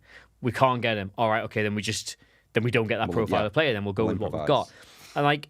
Look at Gravenberch's had a really good start to the season, I think. He looks I'm surprised Endo's not really been the one to play, to be honest, because he actually ended last season pretty strongly. And I didn't really see Gravenberch from the games I've watched him last season as a 6, necessarily. But he has done well there. He has impressed. We've got a deal completed. Have we? We've got a transfer completed. This just in, deal done. We're 10 minutes late to it, but we've got it. Which account am I going to? Are you ready? It's so exciting. It's so exciting. I can tell you're being sarcastic. Are we ready? Go on. Arsenal. have completed the signing Oh, of Neto. wow. That's not the one from Chelsea, by the way. They're not trying to clear the books that quickly. No, it's that would the be funny. Bournemouth goalkeeper. So obviously Ramsdale's left. He's gone to Southampton. I feel quite sorry for Ramsdale. Yeah, to be the honest. Ramsdale thing's weird because Arteta spent the whole of last season saying I haven't got a number one goalkeeper. Just that David Raya fits what I'm doing better. They're both my number one goalkeepers. Yeah. Why have you sold Ramsdale then? Well, play him then. Was that a lie, was it, by any chance? Yeah. But Neto in. I Neto. mean, what can you say? I guess he's probably better with the ball at his feet I than can say I'm Ramsdale. astonished at that because Newcastle played Bournemouth at the weekend, and while I will hold my hands up here if you're a Bournemouth fan and say we were incredibly lucky to get anything from that, I don't think in a million years that was a handball. Certainly. I don't think I've seen it. Are we talking it comes off that part of his arm. for Bournemouth in the last minute. You've not seen it? No, I've not. Give it a watch. I've watched the highlights, but only the goals. Basically, I'm going to watch it now. 1-1. Bournemouth get a corner, and it's just headed straight in. They look back at it in VAR, and it looks like it actually comes off the guy's shoulder. But you look at it a little bit closer, and it's sort of like slightly lower down than his Bournemouth, shoulder with a T-shirt line. Newcastle. And clearly, the officials thought, "Oh, well, that's obviously touched the part of his arm that's not allowed." But it's one of those VAR things where I don't think you can fully determine either way where it comes off. Ergo, Well, you I'm can't. going to now. Yeah. Is this it here? This is it. Okay, so Tell ball me, goes like, in. I mean, I shouldn't be arguing this. I was happy with it. But can you confidently tell me it maybe even comes off Dan Burn? Yeah, you can't. So anyway, that aside, That's the only angle that they had. that's the only angle that they had. So that aside, putting aside how fortunate Newcastle were, if you actually look at some of the saves that Neto made in that game, Newcastle could comfortably have been out of sight before that even happened. I don't think they were the better side by any stretch of the imagination. Bournemouth absolutely deserved something, but Neto was so good. And then when I saw Bournemouth link with 𝗘𝗫 like 2 days later, I was like, why? He's really good. So I was astonished that they were going to bring somebody else in, but I think absolutely he's of sufficient standard to go to a side like Arsenal. I'm not sure 𝗘𝗫 is of sufficient standard to be a number one in the Premier League. That would be my counter argument. I don't think he is. I know that, like, I'd say the two most like confident positions on the pitch are striker and goalkeeper. Like, you carry the most weight in the 11 when you make a mistake in those positions. But 𝗘𝗫 just seemed to implode on himself when he, towards the tail end of his Chelsea career. And I'm not sure what he's been doing out in Spain. He's obviously been at Real Madrid, but like, I don't know. I think he's washed. I think he's That's washed. what the That's kids would telling say. him. 𝗘𝗫's Should washed. we do the chat for like Let's 10, do the 15 chat. minutes? If you've got any questions about potential deals either have already happened or may happen today, drop them in the chat now. We'll try and do like a really quick rattle through of all of them. Not in any major detail, but certainly any thoughts and feelings. I've just seen there is about Sterling to Man United. Adam's jacket is lovely. Thank you. It is nice. Do you not think it's going to be too hot in that?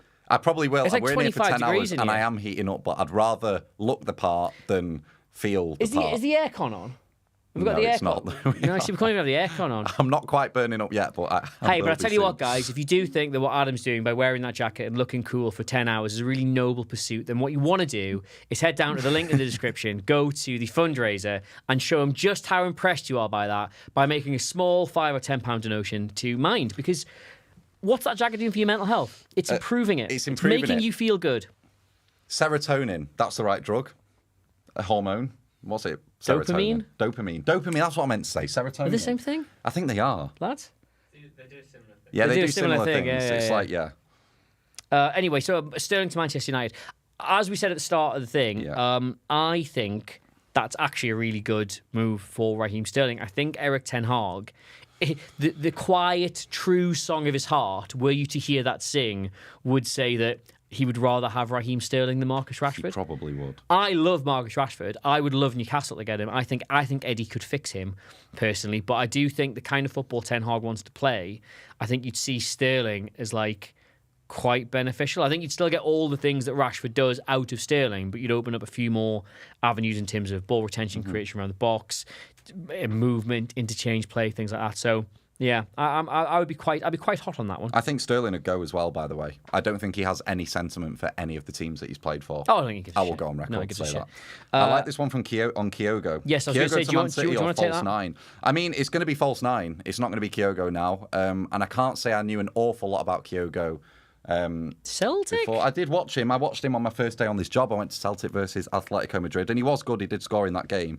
But Ilkay Gundogan coming back now opens up the availability for that false nine to be facilitated. He was the best false nine that City have had in the Pep era. I think he got 13 goals, all scored after December in the 2021 season. So Gundogan can play that false nine role. He can also, of course, play 6 and 8 as well. And now with Savinho in, I did do 2 videos touching on this, but with Savinho, a similar profile to Riyad Mahrez, but can also play on the left. It now allows Pep to have Savinho on the left, Doku on the right, which is a very, very direct system akin to the 17-18 Centurion season when City got 100 points, and you could have Haaland up top in that system. If you want to do something different when Haaland's injured, a false 9, then you can put Gundogan in the false 9. Foden and De Bruyne can still play those 8 kind of positions. You can have Savinho on the right, hugging the width, and Jack Grealish on the left. So it gives Pep plenty of options. And also, not just Gundogan, Bernardo can play false 9, Foden can, Kevin De Bruyne also can as well. So there's just plenty of options. And I think Pep likes to work with a smaller squad. He don't really like to bring loads and loads of bodies in,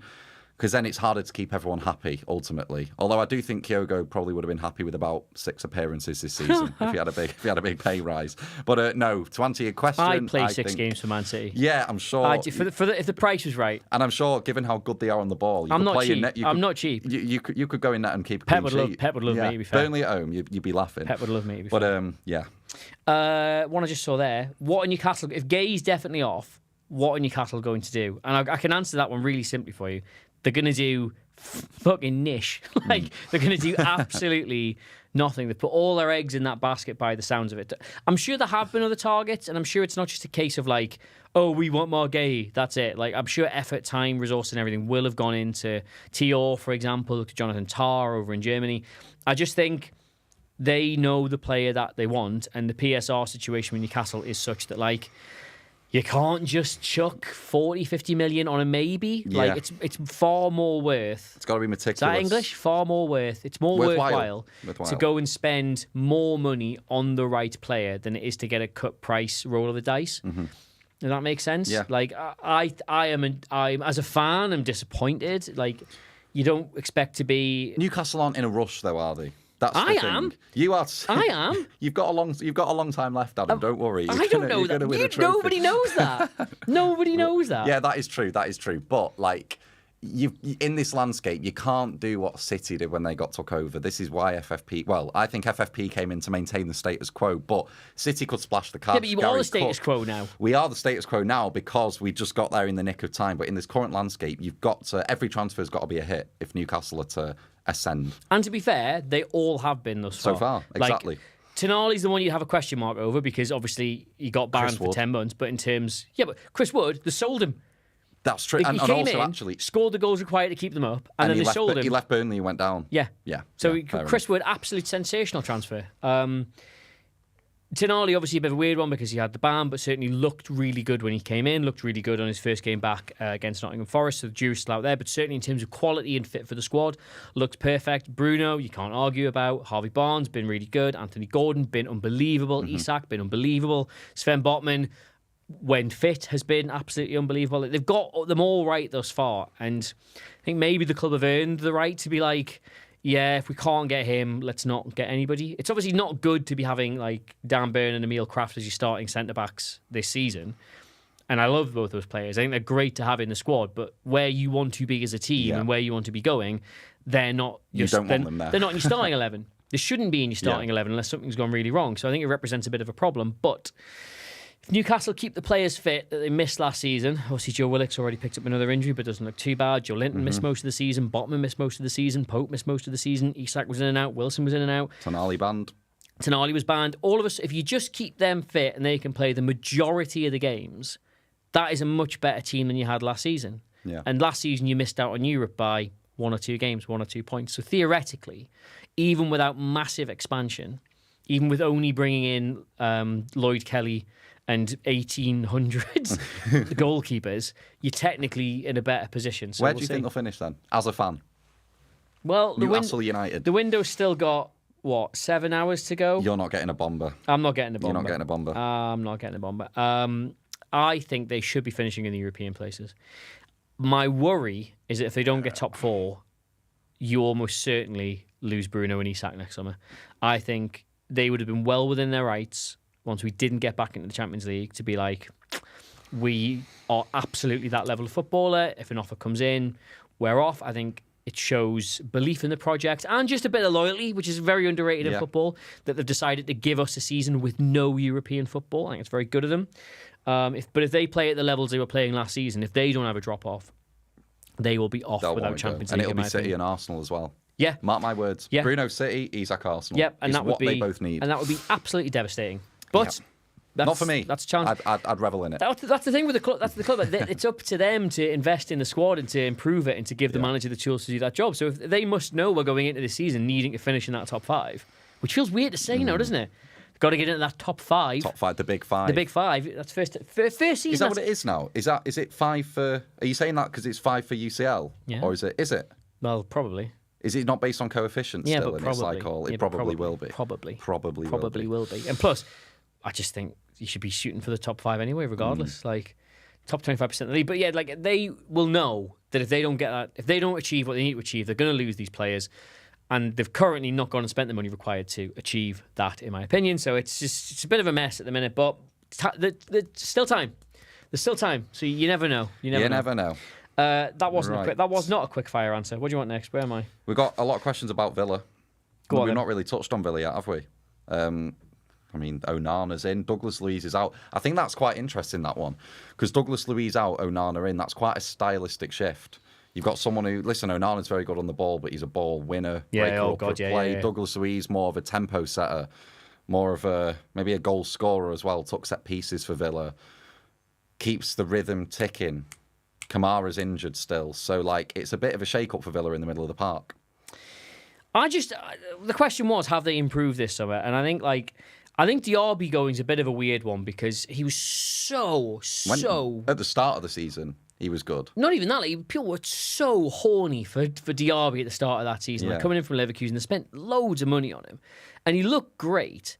And obviously, Leon Bailey emerged, became a better fit for the system. When Emery had to change the system sort of in January, where they kind of got, not necessarily figured out, but where they were finding it harder to play through with the way they were doing, he became much a better fit. And 𝗕𝗫𝗓𝗏 kind of faded away, but like, you don't know what shift you're going to have to make back this year. They're going to have to change the system again at some point. They've got all this increased fixture pilot with Europe, and 𝗕𝗫𝗓𝗏's got European experience. Like, it felt like a really weird sale to make. Like Morgan Rogers looks talented though. Morgan He's Rogers the guy is who fantastic. sort of come in. Yeah, he came in January last season. Yeah. Didn't he? I think he improved the squad. Cameron massively. Archer's in as well. Cameron Archer's good player. Cameron Archer, Ian Maatsen, obviously a good player, but I think if you're Aston Villa and the idea of Champions League football felt so fanciful to you until very recently, I don't think necessarily that's the transfer window you're hoping to have. I don't say that's a bad transfer window, but I think you expect... You want that marquee. Well, I'll put it this way. You want that. 𝗕𝗫𝗓𝗏 Onana, Everton. Yeah. Wasn't pulling up any true... It was great, fantastic Everton's player. Everton's best player, but Everton's best player. Ian Maatsen did really well at Dortmund, couldn't really get a look in at Chelsea. You know what I mean? So he certainly wasn't someone who feels like we've reached this new level and now we can... Well, it's like Newcastle signed Tonali after they got Champions League, correct? So that's like captain of a European side, someone playing at a higher level, playing at a much higher level for a better team than Newcastle. That's the kind of player you want to bring in. And I think if you're Villa, you're probably like... I think if Aston Villa had finished 7th or 8th last season, they could have got Amadou Onana and Ian Maatsen. Yeah. I don't think you see the change in Champions League football for them as a result. So Emery's a great manager. It's a really good side. They've added, if nothing else, they've added depth, which is one thing. That's what I was going to say. One thing Newcastle squad didn't size do. is a factor because obviously they got the Champions League now. They've added Ross Barkley. We've not even mentioned that. Like he was Luton's best player. Is it 4 last million year, or something ridiculous? Yeah, but it's at a snip. Like a player who's got bags of ability. We know what he can do in the Premier League. Like it's also, as much as it's about taking that step up in quality, it's about making that squad bigger because you're going to have so many games. And we saw Newcastle. I mean, they had the group of death. You could argue that, but it was the group of Patalay. It was the group I love of that group. But it was. I mean, with the squad, I guess the injuries did you in a bit last season, but you struggled to cope with it, given the size of the squad. Oh, we were threadbare as it was, and then we had just this unprecedented injury crisis. we're playing like Lewis Miley was never supposed to get Premier League minutes last season, and he ended up playing sort of like 15 games or something ridiculous. Jamal Lascelles. What's happened to him now? Injured. Is he still playing? Another one who's injured. Jamal Lascelles ended up doing his ACL after coming back in out of nowhere. and having to play it like, Jacob Murphy got loads of minutes. There was loads of players who weren't really supposed to be propping up our first team squad. And I will say, if you go through the Villa transfers, Jadon, was it Philogene? The guy who scored that unbelievable goal for Hull City. Was deflected. Should have, man. Absolutely fine. That's depth. Woke nonsense. They went and got Samuel Erling Jr. from Juventus. Yeah. That's depth. That Enzo lad from Juventus. That's depth. Like they've added bodies. They've added bodies, and that's the most important thing they can do. So like that. 𝗘𝗫𝗧𝗏 is who Enzo wishes he was. He is. I agree. Yeah, he is. That's when Enzo looks in the mirror. You know that Homer Simpson clip where he's like flexing and he sees like a really and he's got it muscly all version tied of up behind him. No, not that one. He's just imagining it. And he's like looking at himself. Yeah. And he looks really hunky. That's what Enzo Fernandez looks in the mirror and he sees Douglas Luiz. But he's not. He's just. What's that one then where it's like a picture of Homer Simpson? Oh yeah, he's got it all. That's his weight loss one where he's got it all tied up. That's a very different gag. That's Luke Shaw. Can't That's say that. Luke Shaw. You can't say that. That's shocking. We got any others? Any more questions, guys? Get them in on any Premier League. Yeah, there was loads. I clubs. just keep skipping past them. What's Chesney Hawkes doing on here? Not having that. Do you know who Chesney Hawkes is? Yeah. Oh, it's fantastic. Aston Villa's business. We have done that. I'll read. Yes, we are. Good question. Villa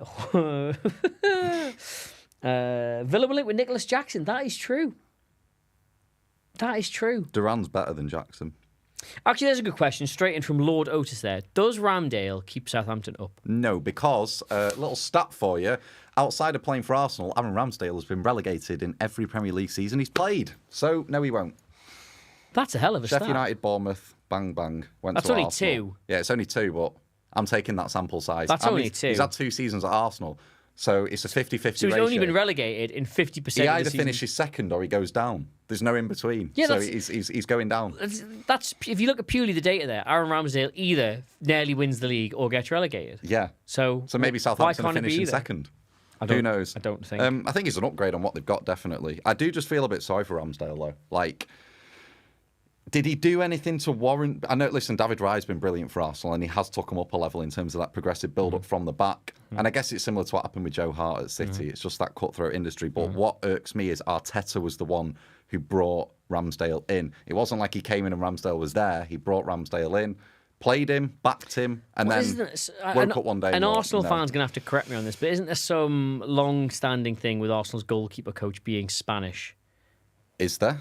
Arsenal fans... I absolutely should have researched this before opening my mouth, but I'm sure, like, David Raya... Arsenal goalkeeper coach. You look this up while I'm telling my half-remembered version of it inaccurately. Arsenal's goalkeeper coach is, I think, a Spanish guy who worked with Raya, was one of the people who brought him in to the Premier League or brought him to Blackburn or did something with him. Iñaki Caña. Yeah. He was at Brentford. There you go. Brentford in December 2019. To go to Arsenal. He obviously rates Raya, has a great relationship with him. I think he probably, after Ramsdale had gone, has gone to Arteta and said, hey, look, this guy would improve us quite a lot and you'd be interested in coming. And Neto's Spanish as well? Neto, yeah, he must be. Yeah, so No. Why do I think he's Brazilian? Type. Brazilian soccer goalkeeper. Oh, is he Brazilian? Well done. FIFA card memory. Right, he was at there Valencia you go. back in the day. Well, then in that case, my theory is absolute nonsense. Then the Neto coming in's got nothing to do with any of that.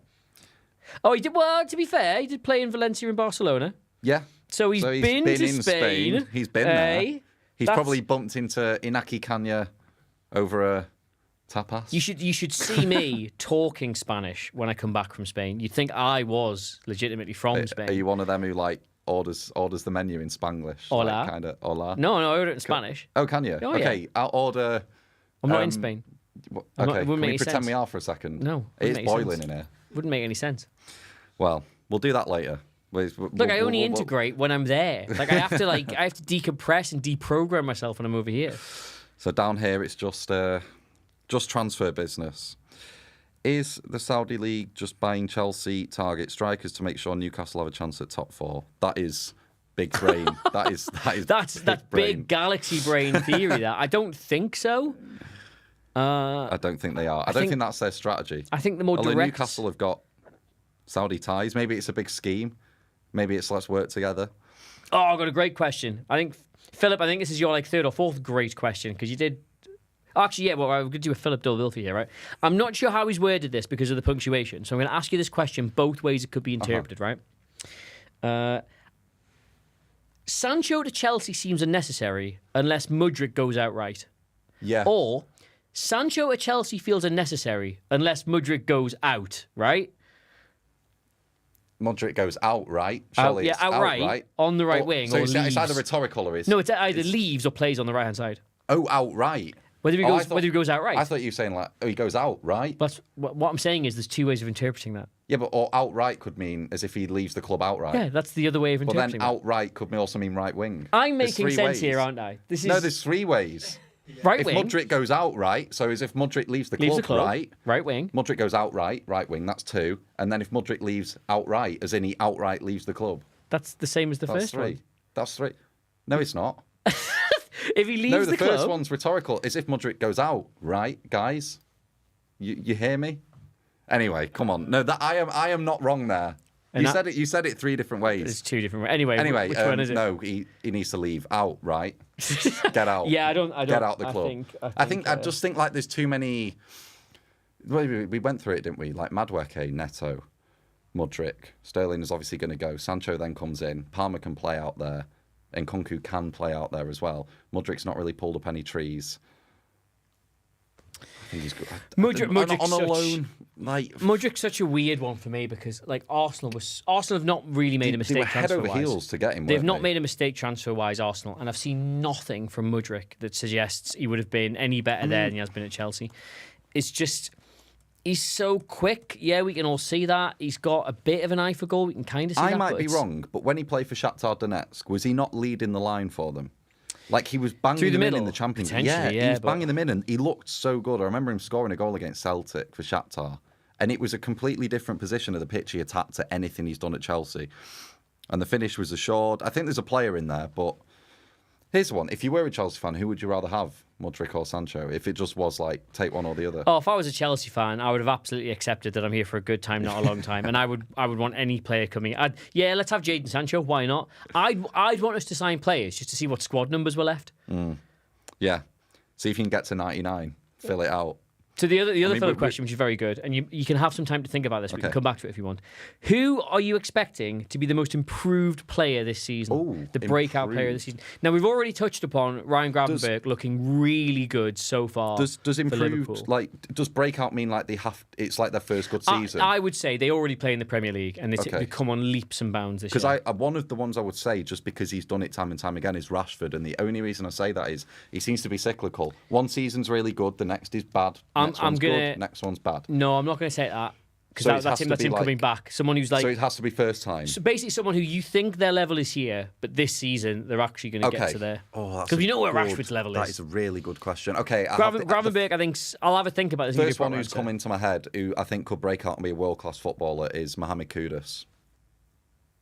See, I would say Kudus had a really good season last season. So you're saying like Kudus scored 7 goals last season. I reckon he can at least double that this season. Wow, yeah, Kudus is a good shout. He's a box of tricks. He's got absolutely everything you'd want in a winger. Is a good shout. Really good ball carrier. If he gets it on the halfway line, he can take it 40 yards forward. I just think.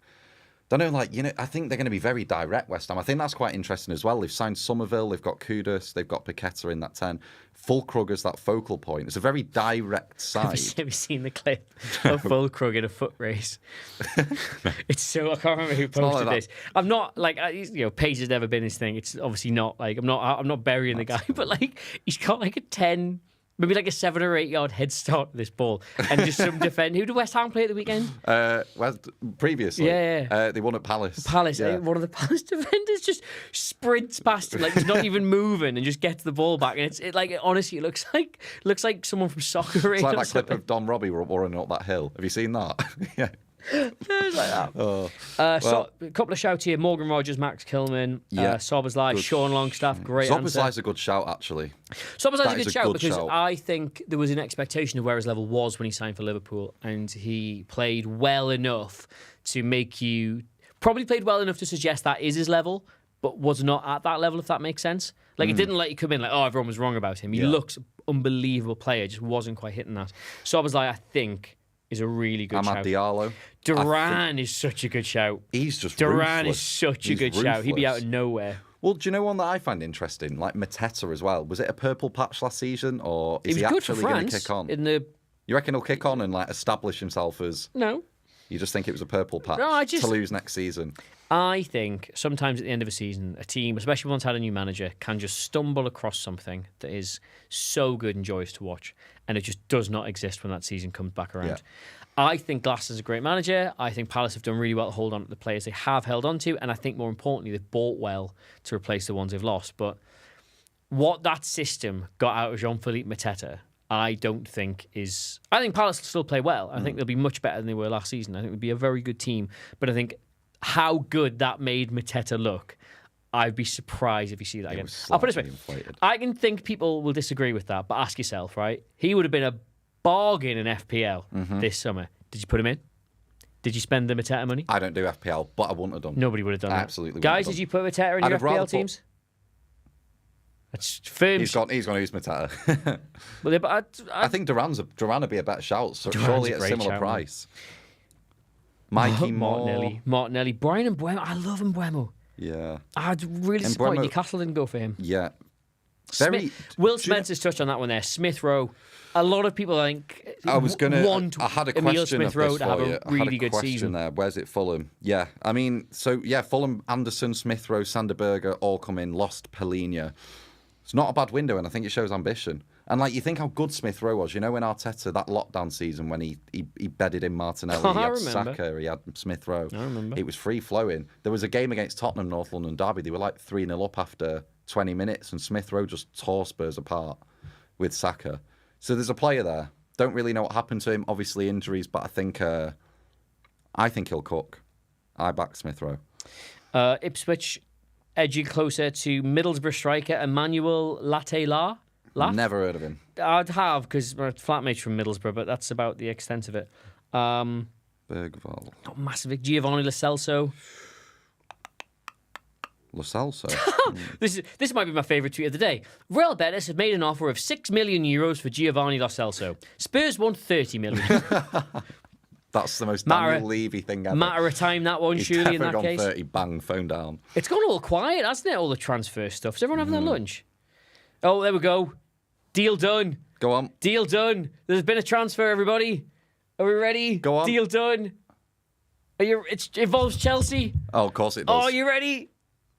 Who's left? 𝗕𝗫𝗃𝗧𝗏 has gone to Strasbourg.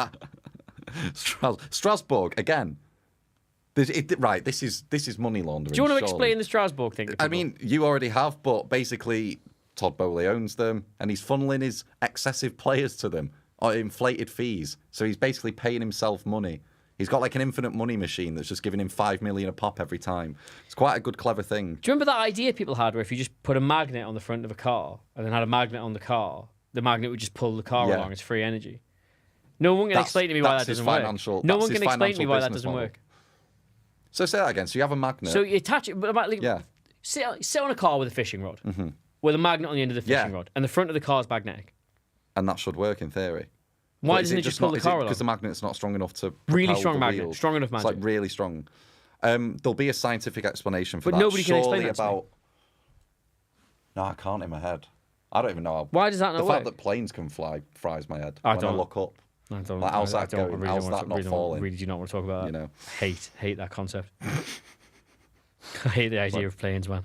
I should be such a bad You know flyer. those big Emirates ones that are like double deckers. No, How are they it'd not be just sick. falling? It's crazy. Planes are mad. Anyway, Strasbourg transfers this summer have been mad. Quite mad. Haaland for load. most improved player. Lol, 36 Premier League goals. Haaland could like double his goal tally from last year. So Strasbourg this summer have spent 15 million on Andre Santos from Chelsea. They have spent 7 million on 𝗕𝗫𝗏𝗧𝗏 from Chelsea. They have bought Diego Moreira,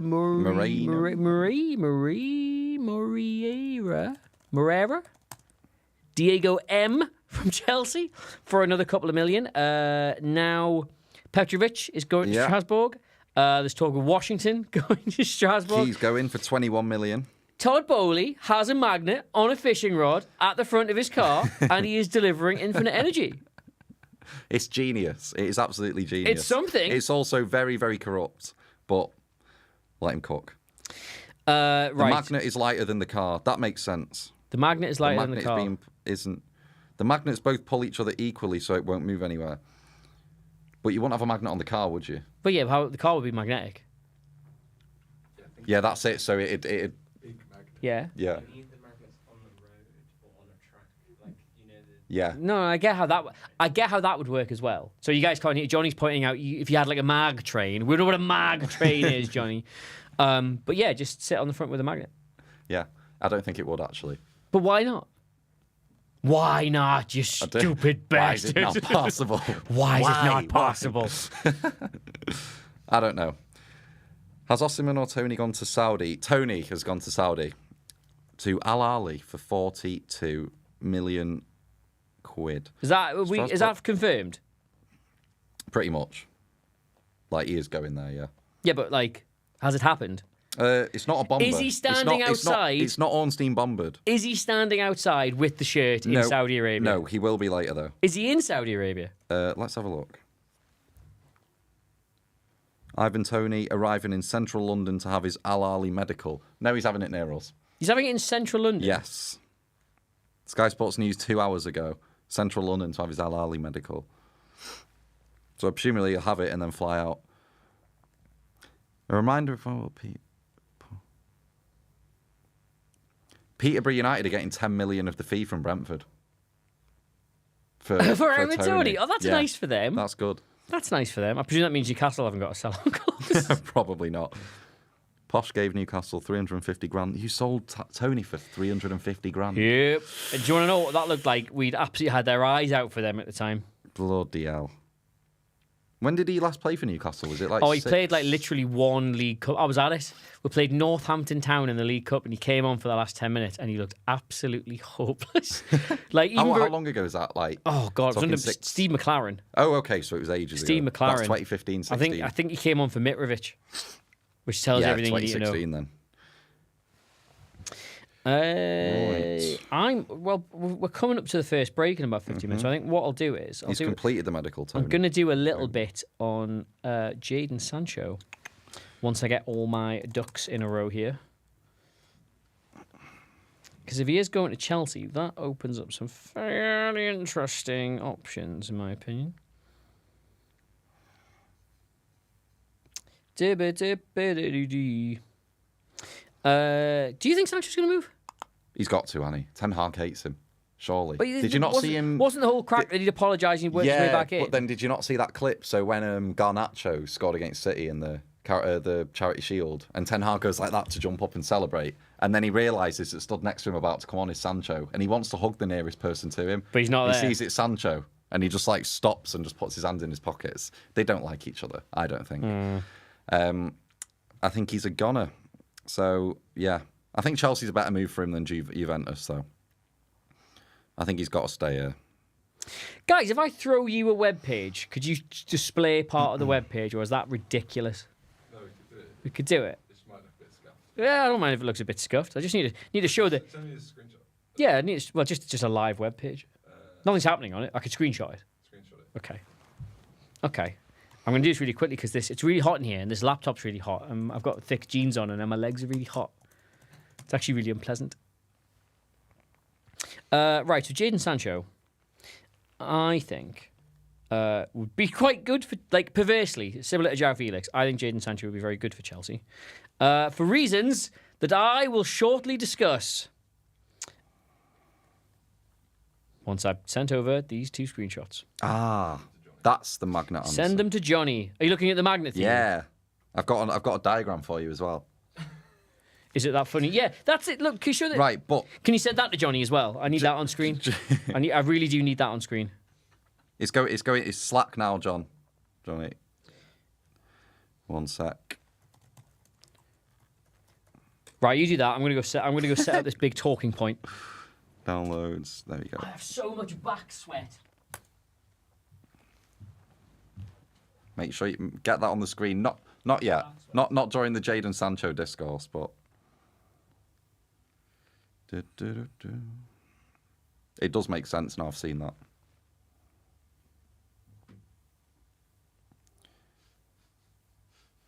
Right, well, the Ornstein bomber is that Chelsea, the Jadon Sancho thing, looks like it's actually going to happen. So, if you care to all join me back on the pitch for a moment, I'm going to tell you why that's quite good. Johnny, have you got those 2 screen grabs? Which one do you want first? Not the magnet. The scouting report or the stats? I'll tell you when to throw at them, but the scouting report first. I should probably look at it so I know exactly what's on screen. Right. Okay.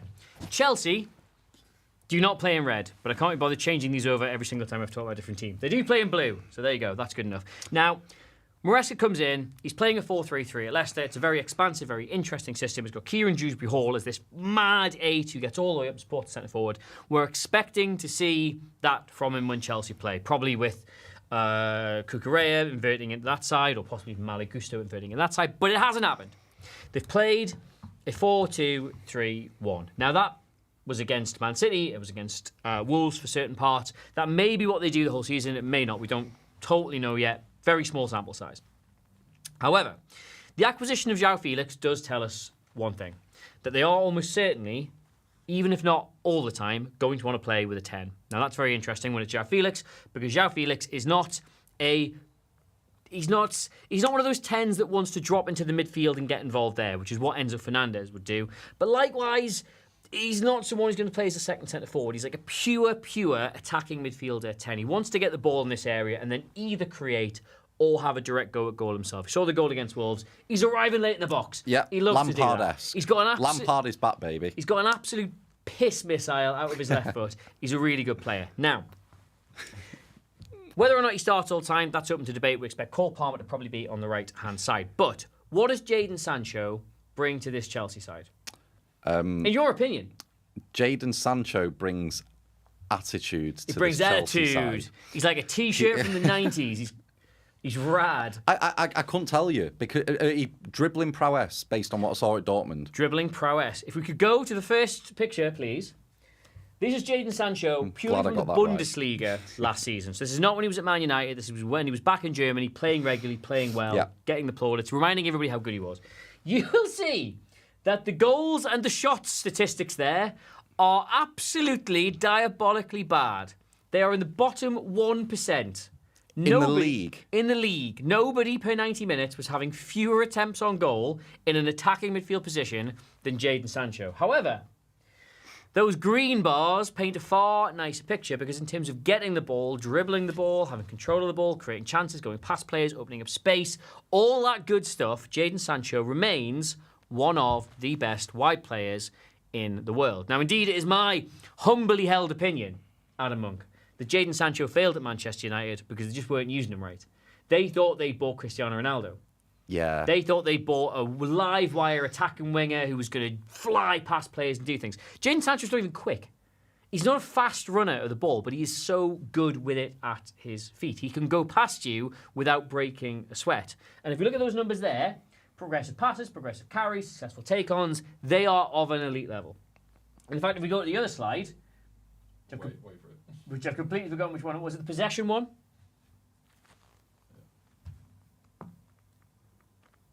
Look how good some of that is. Hey. Look how good some... I'm presuming it's on screen. Look how good some of that is.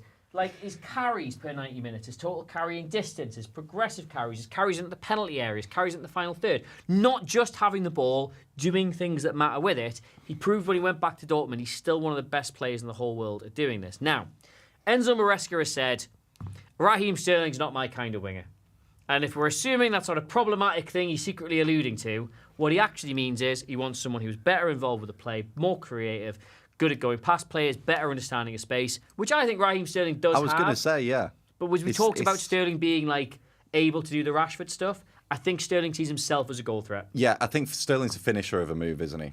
Jadon Sancho He's is not the as is borne out birther. literally in the numbers. Nobody is less of a finisher of a move than Jadon Sancho, but few are as good a creator. Now, if we go back to the pitch here for a moment, ta-da! Jadon Sancho, he will not play as a 10. Not in this system, I don't think. If you look at Dortmund, he virtually never went into the middle for Dortmund. They either had him left or had him right. He's perfectly comfortable on both sides. But if you think about The right-hand side especially, and this might be a weird point to make given that Cole Palmer exists, Malo Gusto is so good and he's so attacking and he's so direct. 𝗘𝗫𝗧𝗏, yeah, he's good in the middle, but he also likes to get forward as well. If you have a right-sided attacker who's going to drift centrally and not necessarily want to be going into the box when he's doing it, you open up a large amount of space. It's a classic like inverted winger with an attacking fullback thing. Maresca does like doing that. Jadon Sancho is perfect for doing that. But I'll tell you what he also lets you do. Oh, this is really exciting, this one, right? So you can, if you're going to play this 3 across the middle, Jadon Sancho's other really good ability, right, is as a false 9. Oh, it? Well, there was talk in the summer that Man United may end up playing him as a false 9, given that they had, I don't think Xerxes come in at that point. It was only really he was leading the line to an extent in pre-season because of injuries. Well, exactly. Now, I think Man United should have used him that way because if you go back to, I'll just put it back to a 4-3-3 because that's how Man United played at the time. You got Jadon Sancho there. He's so good at dropping out of that area and getting on the ball. And if you've got Marcus Rashford, he wants to get into that space that you leave him. They also had another player on the right-hand side, whose name I won't mention, who played in a very similar way of wanting to get into the box. But less said about him, the better. And he wanted to do that as well. They almost had this brilliant, well-oiled system with 3 exciting young players who all had a natural synergy with each other. And if you wanted to play an extra man, you could put Bruno Fernandes there, you could have played Edinson Cavani there. Man United were almost perfectly set that summer if they hadn't gone and bought Cristiano Ronaldo. And all of a sudden, all these players, their new job was, can you just do the running for this man who's on 4 times your salary, please? Sancho at Chelsea, just like the Joao Felix one, it seems insane because they don't need another player. They've got so many footballers. But if you actually look at what it is Jadon Sancho does and what Jadon Sancho brings to a team, that does actually suit Chelsea really, really well. Like we talked before about Nicholas Jackson potentially playing on the left-hand side. You could do that and then use the fact that Jadon Sancho will drop out of that central area and allow Jackson to attack the box from a slightly wider position as a whole other option. I think... Has this option got Osimhen in mind? Who's leading the line in this? Right now, that's Nicholas Jackson. But I think, again, we said before, Osimhen is the man. Osimhen is a player you need to create chances for. If you've got a wide player who wants to be finishing the moves. Now, I know Cole Palmer gets a lot of goals, but he's not a one-touch finisher. You know what I mean? He doesn't just pop up at the box, taking up the spaces the centre-forwards do and getting goals that way. Cole Palmer makes things out of nothing for himself. He scores from distance. He scores from all angles. He finishes when there's a scramble. He finds the gaps where there usually aren't any. Someone like Cole Palmer is perfectly compatible with Victor Osimhen, but I wouldn't say someone like Raheem Sterling is. Now, Jadon Sancho, if you've got somebody who is never going to be wanting to break into that box or take up those centre-forward positions to score goals from, but instead will be drawing players towards him, will be going past players. If we go back to that graph with the take-ons, you'll see a successful take-on percentage. 96th percentile, Adam Monk. That's impressive. For completed take-ons. That is insane. You're in the top 4% of players at going past other players. Do you reckon they've relayed these stats to him? Said, listen, pal, you're in the top 4% at dribbling with it, but the bottom 1 for putting it in the onion bag. I'll tell you this for now, right? If I was a professional footballer, I'd be on my FB ref profile every day. Week. I'd be on there after every game, just seeing if I'd moved the needle or not. Jadon Sancho, and I'll tell you what, we'll go back to the 4-2-3-1 because that's probably what they're going to do. Just pretend Enzo Fernandez doesn't exist for a second, right? You've got whatever back four you want. I personally think that Levi Colwill and Wesley Fofana is the most win everything on Football Manager centre-back pairing imaginable. Yep. So you got them. Did they buy a new goalie in the end? They've got 7 or 8, mate. Would any of them they like? They've just let one go to Strasbourg. Yeah, I think so. They've got Robert Sanchez. I know who he is. Let's say it's Sanchez. Yeah. Fofana and Colwill. 𝗘𝗫𝗧𝗏 will play left. Rhys James will be fit to play right. I think Lavia and Caicedo are such a much better pairing. Yeah, I agree. In those positions. You'll see Fernandez play the 10 if they keep him just because they have to get him in somehow. But just discount him for a second. Palmer, Madueke, Nkunku, Joao Felix, Osimhen. I actually think Sancho fits that group perfectly. Not even mention Pedro Neto. That's how many players they've got. God, I'm going to mention Neto as well. Yeah, well, just while we're here, what's your Chelsea front four? My Chelsea front four. Are we assuming Osimhen's there?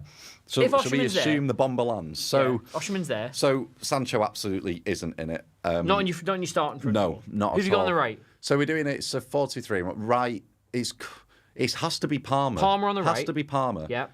But again, I think Palmer's a 10. So then Palmer on I the guess right. Nkunku in the 10. Nkunku's a 10, yeah. Osimhen leading the line. Osimhen there. Who's on the left? Trying to think if they got Pedro Neto. Neto on the left. I think I wouldn't start Joao Felix. Sorry to the haters and losers. I don't think I would start Joao Felix. This is the thing as well. Stat about Joao Felix. In the last 5 seasons, he's not made more than 20 league appearances in each campaign. Great. So that's what depth can is. be a bit part. Chelsea's just redefining the concept of depth. Yeah, just by having blokes. If you want my opinion, I'd have Palmer in the 10. Yeah. Osimhen up front, Sancho left, and can you play in Nkunku right? Or I'd have to go Madueke there. Let's go Madueke. Yeah, go Madueke there. Nkunku right's just that's crazy. Or Neto. I actually really like Pedro Neto. Yeah, Neto. You know what? This is wild. There's too much. This is wild. I would go Neto, Palmer, Sancho, Osimhen. Does that not cook? Does that not cook? That's woke. Utter woke nonsense. Let he who thinks that does not cook cast the first stove. Does that cook? Cast the first stove, guys. Cast the first stove, like stone. Mudryk as well, of course, is there. Oh, no, I'm not even talking about Mudryk. I'm not talking about Mudryk today. Right, so, yeah, the latest update on that was that Osimhen, they're just it's happening? Is that? Awesome, and it looks like it's going to... What's the latest? Romano had the latest update. What did he have? So, Fabrizio, let me refresh his Twitter feed. The latest is about Sancho. 12 minutes ago, Tottenham are closing in on deal to option to sign Johnny Cardoso from Real Betis in the future. This is one for next season. No Osimhen update from Fabrizio. And Ornstein, let's have a look. Nothing from Ornstein in the last hour either. They're all on their lunch break. David Ornstein's currently on... He's bombaless. He's on Tinder on the toilet. He is a bombaless man right now. How big do you think David Ornstein's battery pack for his phone I thought you were is? going to say something else. What size logs does David Ornstein drop on transfer deadline? How much fibre did he have the day before? You'd want to be backed up, actually, wouldn't you? You wouldn't want to be going today. Yeah, you wouldn't. Imagine the money he loses if he has to take 20 minutes off to sit on the loo. My word. David, if you're watching, you're not watching, but if you're watching, give one of us a call. I have questions. Several questions.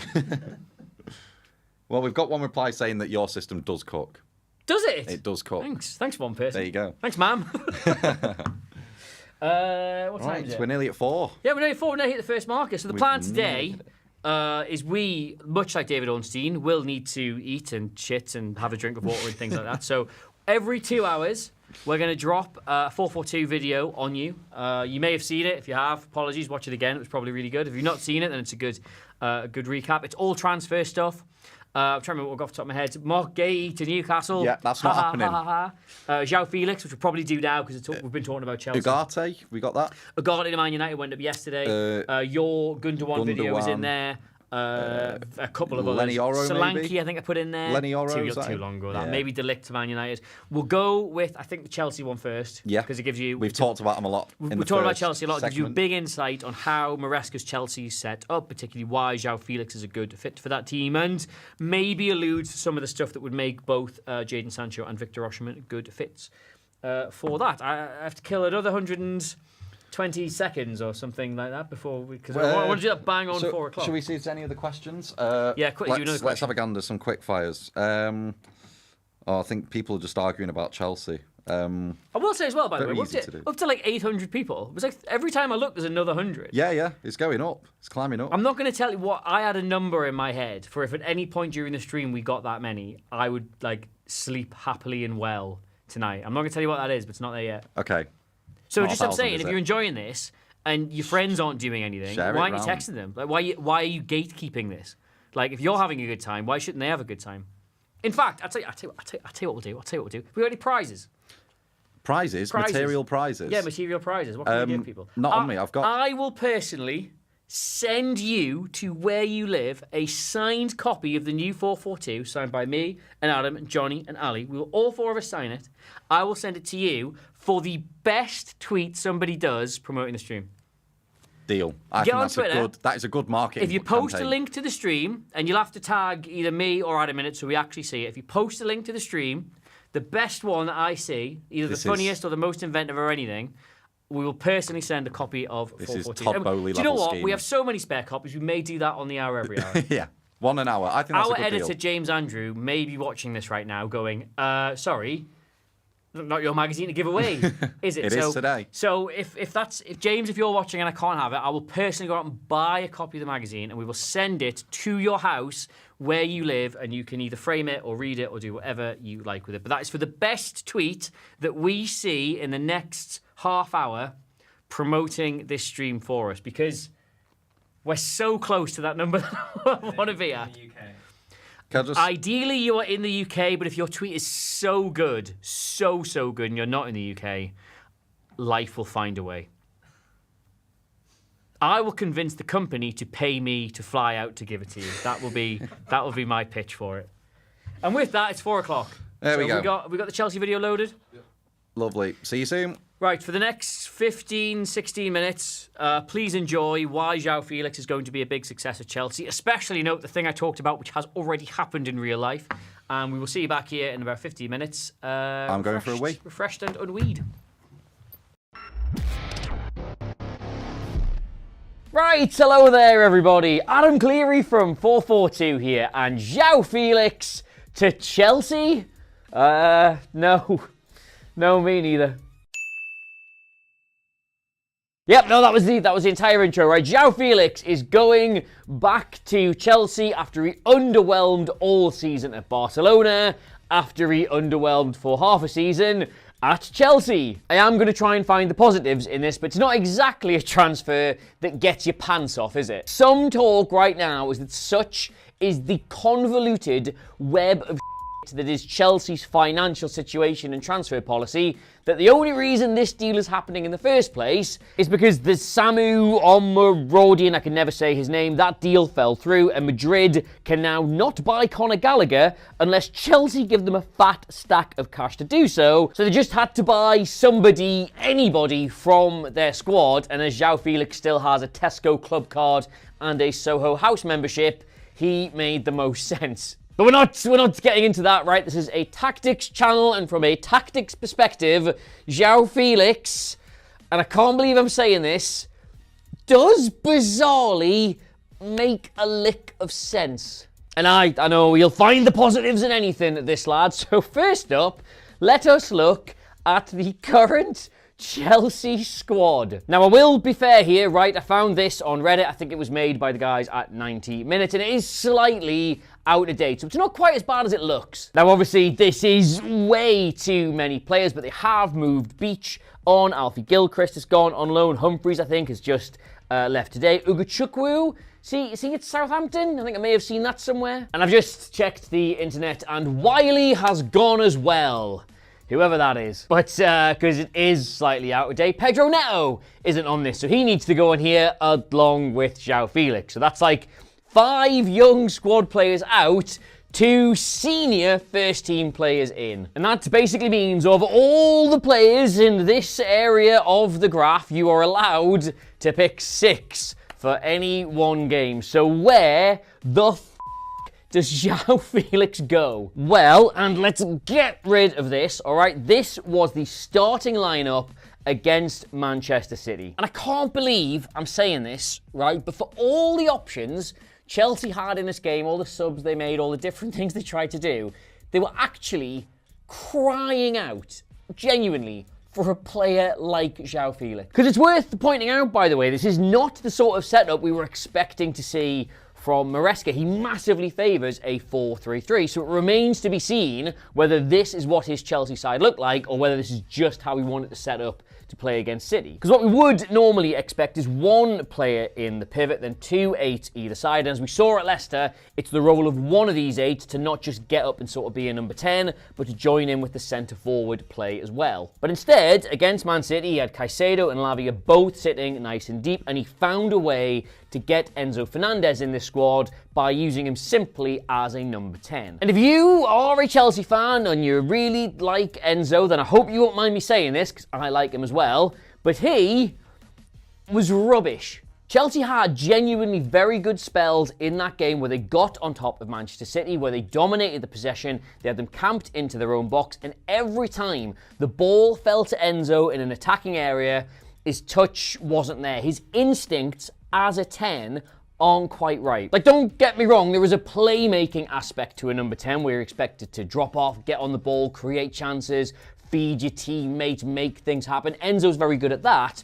But there's also an onus on you to be another goal threat. And that is, for all of his qualities, a part of his game that is absolutely rubbish. This is his heat map from the Manchester City match where there was ample opportunity to be a goal threat, to get in the box, to support Jackson. And instead, that's few and far between. Instead, he wants to float on the outside of the box or drop all the way back and get involved in the build-up. Like, if you look at his shooting numbers as well, he's never going to be somebody who provides you that kind of direct goal threat. Like, he gets a high volume of shots off, but if you look at the average distance of them, they're almost always long ranges from outside the box. And then if you also look at his clinicity, which I'm like 80% sure is a word, he scores very low for that. Like, he's not great at getting them on target, and this small decimal here means it basically works out that he needs like 20, 21, 22 shots per goal, which is a lot. And a quick one for those of you who care about XG, because I know that's not everybody. If you compare his actual goals output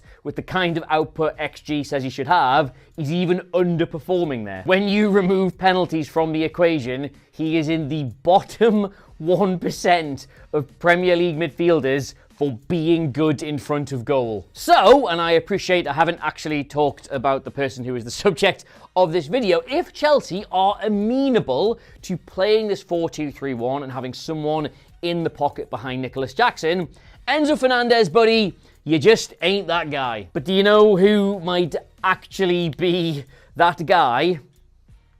Joao Felix. Now, first up, was he largely crap for Barcelona last season? Yes, he was. And was he also largely crap for Chelsea the 6 months before that? Yes, also he was. And if we show you those exact same statistics that we just showed you for Enzo Fernandez, first off in his loan spell at Chelsea and also in his most recent season at Barcelona, he's not offering you anything different there, really. Like, startlingly similar to Enzo Fernandez, he winds up with this really high shot output, but when you start measuring the quality of those shots in terms of how many he needs to get a goal, where he's having them from, how many of them actually end up in the back of the net, how many of them end up in the back of the net comparative to what the XG says they should be ending up in the back of the net, that's really bad. That's really bad. So what gives? Like, Joao Felix is a player who's had a great reputation through most of his career as a deadly, intelligent, technically gifted player in the opposition box. So what's been going wrong for him the last 18 months? Well, the issue largely has been positional, right? This is his seasonal heat map from the last 12 months at Barcelona, and you can see he's doing everything almost on the left-hand side of Barcelona's attack. He will drift into the middle, yes, because he likes to do that, and he also offers a bit of a box threat because, well, he plays for Barcelona. You would expect that, but by and large, he is stuck all the way out here. And that's because, largely, there wasn't a number 10 position in Xavi's Barcelona. They had a 4-3-3 as well. Occasionally, they do something mad like stick Rafinha in one of the 8 positions so he could get up and support, but there was no direct sort of second striker pocket role. So Felix either had to play as the centre forward, which he was never going to do if Lewandowski is fit, or he was stuck all the way out here. And now let's look at his seasonal heat map from when he was at Chelsea. Now, it is a little bit more weighted into his favourite area because Lampard especially would occasionally use him as a false 9 and he would drop off or he'd play up front with Havertz. So he was occupying the central areas a little bit more, but also he was occasionally stuck all the way out on the left-hand side. And I mean, Chelsea fans, you won't need me to remind you of this. The back half of that season was about as cluttered and disorganised and all over the place as any team you've ever seen. So I'm not going to come down too hard on a player like Joao Felix for not really maximising the most of his minutes. That was hard to say.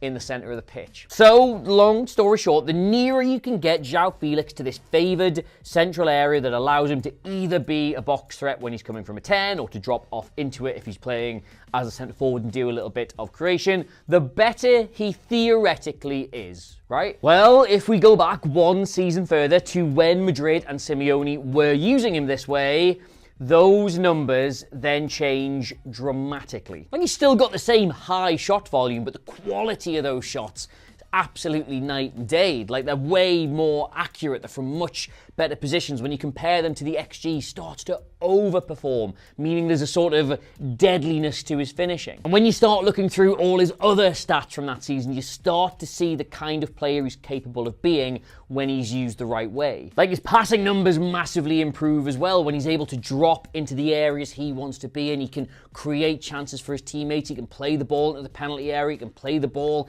into the final third. He can create high quality chances. Like, look at the assists. He was in the top 2% in La Liga for them last season. I think it's literally only Griezmann and Vinicius Jr. who are higher. And it gets even more impressive if you look at his off the ball numbers as well. Like, these are his defensive stats from that season. That is him top 1%, number 1 in the whole league for the amount of tackles won in the final third. So he wasn't just this great creative presence, he wasn't just this lethal goal scorer, he was a work rate machine as well. Simeone had him hounding players down. And how was he able to be so much better? Well, you take his heat maps from the seasons he was bad, and you compare them to the heat maps from the seasons in which he was good, and that is a completely different footballer playing a completely different brand of football. So you just put aside for 1 second how insanely mad Chelsea's windmill-powered transfer ideas machine is, and you look at this player here, and what have you got?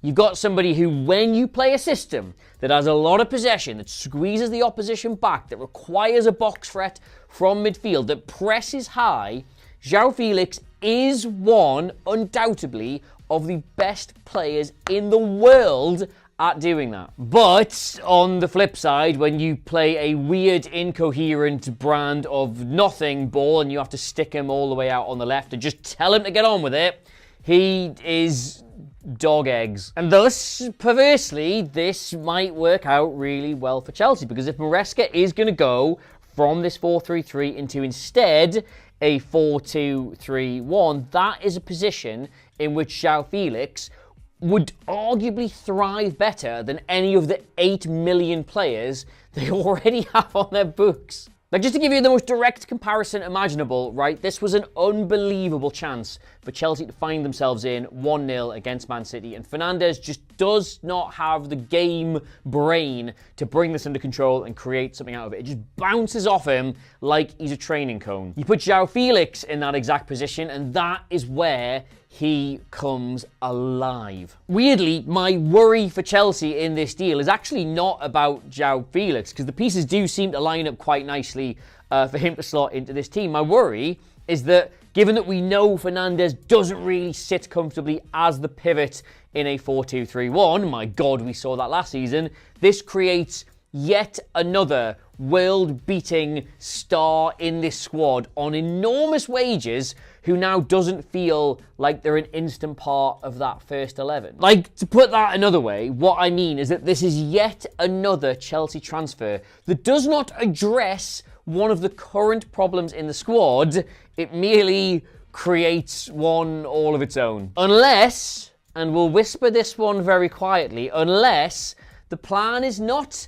to play him as a 10 or to play him on the left-hand side. The plan is to replace Nicholas Jackson with him. Because then, if you do stay as a 3 and you're actually playing him as a false 9 and he's dropping out of that position, all of a sudden any of the innumerable excellent Chelsea-wide players who like to attack the box, and possibly even a Fernandez or a 𝗕𝗫𝗓𝗏 doing it from a deep run in midfield, they've got the space to do that. And you've got this brilliant, technically gifted forward who will float all around to find the spaces that this movement creates and attack the box as and when he feels the need. Now, I mean, I don't think this actually will be the plan for Chelsea, because if this was some idea Maresca had in the back of his head, I think you would have seen them linked with all manner of similar centre-forwards across the summer. But it is nonetheless an option that suddenly avails itself to him. But obviously, trying to predict what Chelsea are going to do either in a transfer window or just a game of football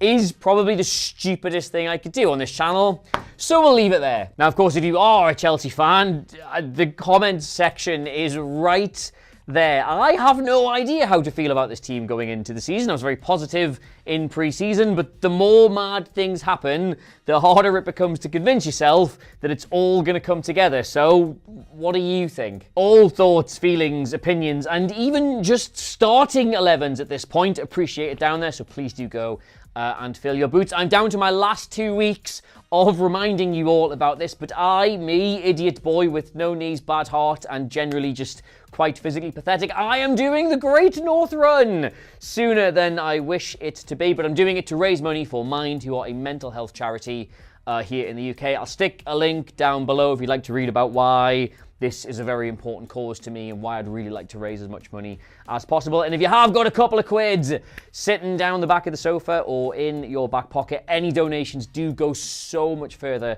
than you would possibly believe. So they are gratefully received. Which does always feel like quite a weird thing to ask for when you're doing content on one human being who's going for like 30, 40 to 50 million. But regardless, back here in the real world, anything able to spare means the world. You get me on all the socials at Adam Cleary, CLERY. You should absolutely pick up a copy of 442, even though I haven't got one to hand in this video, from all good retailers, and the socials for the brand, they are in the corner of the video. And until next time, how long we got left in the transfer window? Like 8, 9 days or something like that?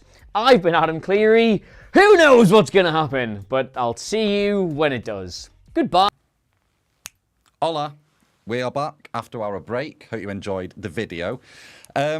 Right, transfer deadline day. Shall I do the little plug first? Yeah, go on, do the whole spiel again. If you're just joining us. Yes, if you are just joining us, we're doing this for Mind, the mental health charity. Adam here is doing the Great North Run, that's right? That's right. I said that right? You're doing it in a week's time, month's time? 10 days. 10 days. Feeling confident?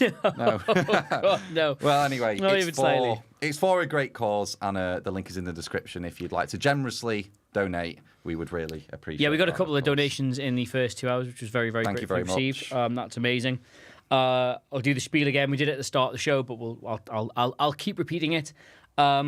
This currently has a really severe what's the word I want? Lack of access to mental health services, partially as a result of political policy, partially as a result of just increased demand. A lot of people finally started taking this stuff seriously after COVID, but there is not the funding or the resources there to do it. So charities like Mind in particular are forced to pick up a lot of the slack, and it's very hard for them to do that without funding. So I am doing the Great North Run despite lack of knees, dodgy heart, and childhood asthma that just never went away. Never went away. You could play for Liverpool under Klopp with that. Yeah, I could do, and that's going to suck for me, but we're raising quite a nice amount of money in the process. I think we've gone past $2,500 during the stream, which is amazing to me. If we somehow manage to hit 3, I'd be absolutely delighted. Fantastic. So if you are enjoying the stream, or you've just got sort of like a 5 or a 10 burning a hole in your back pocket, the link is in the description below. Do we have a QR code on screen? We're going to work on that. There might be something for your phone to scan, but the link is in the description below if you'd like to click that, and there's a bit more about why we're doing it there. Now, if you're the kind of person that likes to super chat on YouTube or to use any of those functions, you're of course free to do so, and we will be donating all the money from those to the charity as well. But YouTube, there's like a processing fee or something. I didn't research it properly. Basically, if you want all the money to go to the charity, I would advise using the link. We're monitoring the chat anyway, so you don't need to like chuck money in there. But anybody who can donate or wants to, that is gratefully appreciated. And we will just keep talking about this because it's not the most all-action transfer deadline day so far, is it? But there's some big bombers in the offing. It's simmering, isn't it? The fuse has been lit, yeah. Yeah, you've got, Sancho, big names could be on the move, and of course it involves Chelsea. We've just spent the last 2 hours talking about them. It always does. Now, one comment just to kickstart the 2-hour segment, Adam. You said that your back was sweaty when you got up, and they're all saying that you've not changed shirts since you got back. I haven't got to change. Well, I've got my Newcastle top. You have. Given they're not going to do anything today, that does feel quite depressing. So I might put that on later. Just If was that there in the event of a bomber that you'd just throw it on? I naively put my Newcastle shirt in my bag today because I thought maybe we might buy somebody. Now that was clearly my fault. Very stupid of me. But the question I've got for you: if I've got a sweaty back, what on earth's going on over there? It's like SeaWorld. Oh, it's bad. That was too graphic, wasn't it? Sorry. No, it's not that bad yet. It's not that bad. It's actually, I feel like it's quite a modest temperature in here right now. It might get worse as the night progresses, but for now, the jacket is it's staying on. Okay. Man's not hot, Big Shaq. The kids will know. It's not hot. Oh my god. Do you remember that? Yeah, I 8 do. years ago. Yeah. 8 years ago. Mate, Big Shaq. Yeah. Rup, that guy. That was Man's 8 not years hot. ago. Yeah, I'm going to see what he's doing right now. That was Big 8 Shaq. years ago. Well, wow, oh, Big wow, Shaq. oh, wow. Michael Dapper. He's still rapping. Michael Dapper is JG still asks, a do I rapper. think Newcastle will sign? I don't think Newcastle will sign anybody today. I think they've had targets, they've identified them, they have not worked out. Good and point, though. That's it. Because he said pick up a right winger potentially. Now, we were going to touch on that, weren't we? Like, Jacob Murphy's been playing there in the early games of the season. Harvey Barnes and Anthony Gordon, both very good wingers, but they both prefer to play on the left-hand side. So what do you do? Well, the Anthony Gordon-Harvey Barnes situation is the classic WWF rivals turned frenemies tag team. Can they coexist? And if so, for how long? Custody of Newcastle jersey ladder match. I think they can. I think you just play them either side and then you instruct them both to... Who gets the left side then? Who's the better left-sided player out of Barnes and Anthony Gordon. You think Gordon? Anthony Gordon, massively, yeah. Look at his goal threat from that side. But it's not And you could argue that with Harvey Barnes. You can argue though. about Harvey Barnes. I just think you put them over there and you just say, look, every 10, 15 minutes, just swap over. Give it the switcheroo. Drift into the inside, have a bit more positional freedom. I think that works really, really well.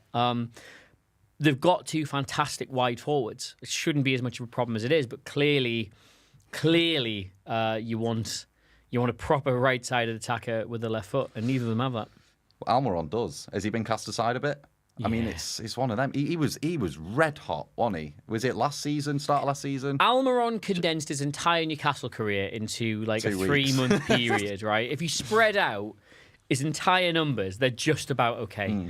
But if you remove that like purple patch, they're about as bad as a. He went nearly. Well, Grealish made that joke, didn't he? I was stood there that day next to him on stage when he made that. That's a weird claim to fame you got, wasn't that? Yeah. So Bernardo, it was Bernardo Silva and Grealish were stood there, and I think Grealish took Bernardo Silva's phone, and Bernardo thought it was a WhatsApp video. I believe it was to send to someone. So Grealish was talking into Bernardo's camera, not knowing that it was going on his Instagram story, and then obviously he shouted the Almiron thing. He was talking about Mahrez, wasn't he? And he was going, he was shit. He played like Almiron like that. And yeah, then it all went out, and Almiron then got his vengeance because he had a good 3-month spell. So he had a brilliant 3-month spell, starting with the goal against Man City, which I thought was... It was as well, wasn't it? Obviously that happened, and every Newcastle fan was like, well, that's the end of that story then. He scored against Man City and will never score again. And then he scored for like 11 consecutive games. Scored a banger at Fulham as well. Yeah. Banger Volley. at Fulham. Oh, banger against Everton. unbelievable. He was just, fantastic. But he's not the solution. He's not. He's not the solution, unfortunately. He's not. I take it stuff isn't happening if the Adams are talking about Big Shaq. Well, we're not anymore, so let's move on.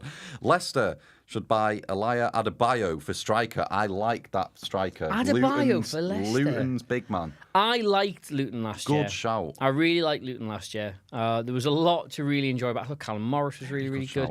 What was it? It was the winger, the fullback, the wing back, the left wing back. Ďowey. There was talk about him being in the England squad because Luke Shaw was not fit. I loved him. He was really, really good. The guy on the right as well was exactly the same. And the right Ross back. Barkley, of course. Was the right back not Issa Kabore? Yeah. And Ross Barkley was there. I love that Luton side. Yeah. 𝗕𝗓𝗓𝗓, he has signed. That's who I meant, 𝗕𝗓𝗓𝗓. Yeah, he's signed for a Premier League team. Hang on, I know he has. Give me a sec. I didn't know this. Yeah, he has. 𝗕𝗓𝗓𝗓, I loved 𝗕𝗓𝗓𝗓. Yeah. Chirozi 𝗕𝗓𝗓𝗓𝗓, he plays for Ipswich Town. Oh, that's He's nice. at Ipswich. He's just going to have the exact same season again, isn't he? Yeah, the exact same season all over again. Big part. We will touch on Ipswich at some point, I think. Yeah, absolutely. What for? Yeah, but I like Adebayo. I think like last season he scored against City as well, and it was almost like it was like laying it up to Shaquille O'Neal in the NBA. It was like he would just climb and just like absolutely power it home. Carry on, I've got a great stat about Adebayo for you. Go on. I mean, the one thing I would say about Leicester, from what I've seen so far this season, of course, Jamie Vardy led the line for 60 minutes against Tottenham. They weren't exactly direct, and Adebayo facilitates that kind of football, so it'd give Leicester a different option. I could see why that would be a good signing. And of course, Steve Cooper, when he was at Forest, did he sign Chris Wood, Steve Cooper? I think he did. I don't think it was Nuno. I might be wrong on that. I knew this stat, right? Go on. Adebayo was ranked top in the Premier League for what one stat? Aerial duels won. No, he was good at that. He's in the. I'll tell you where he is for that. Aerials won, top 25%, really good aerial Premier duels. League But he was the top person in what statistic? And this tells you so much about him and how Luton played. It was honestly, we did a All video. right, all right. We did a video on this, I'm and I actually was gonna go out on a so whim. buzzing with this stat. Not fouls, is it? No, not fouls. No, not 'cause he's fouls. not been It's climbing better on than the that. back. Better than that. Better than that. I'll give you a clue, right? Go on. He's the person who was close. One of the players who was really close to him in this particular stat was Haaland. Was Haaland? Yeah, So it's definitely not offsides. definitely not offsides. So we had Haaland. See, they don't have a stat. You're on FB Ref, I can see. There's no Yeah. stat for like strength, like.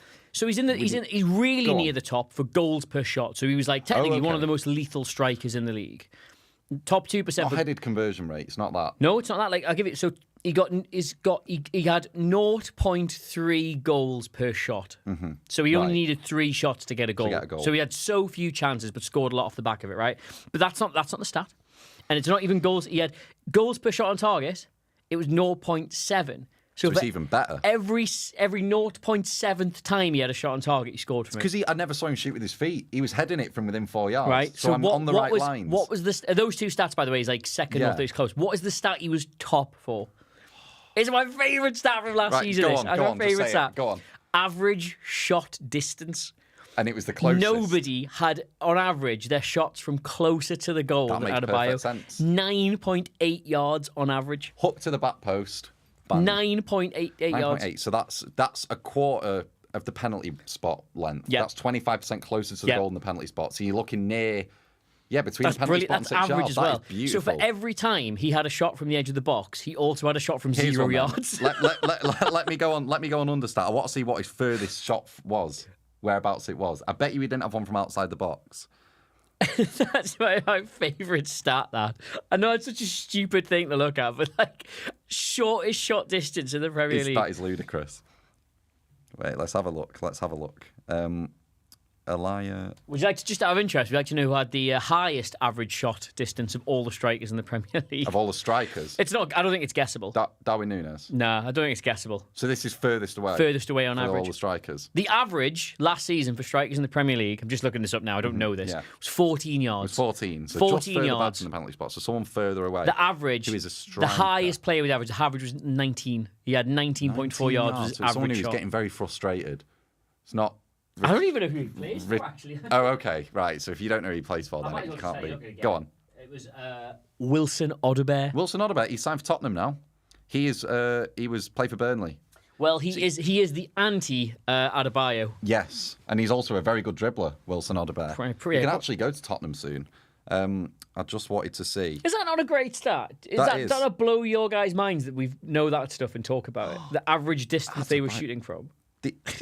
These are Adebayo's shots last season. I don't know if we can get this up, but look, there's one. He had one shot from outside the box. Can you screenshot that and send it to Johnny? Yeah, We'll get that on yeah. the screen. That's a We'll that's a get that great on. little graphic. Get that on. It's coming your way, Johnny. Those are great. Is that Adebayo? Yeah, he had one pop against Burnley that was from outside the box. The rest is just in. It might need cropping a little bit. Oh, just if it covers our faces, it covers our faces. There you go. If you can get that up. Let's see if we got any. Let us know when that's on screen, Johnny. Is it on? Let's have a look. So you can just see. Like, I can do the ones that resulted in. 6 yard These are the box. ones that result goal. Boom. There is Brilliant. goals. Like, it's all He never once scored from as far away as as the as penalty spot. So everyone's within 10 yards. That's amazing. Minute 41, open play. Is that on Ross screen, Barkley. Johnny?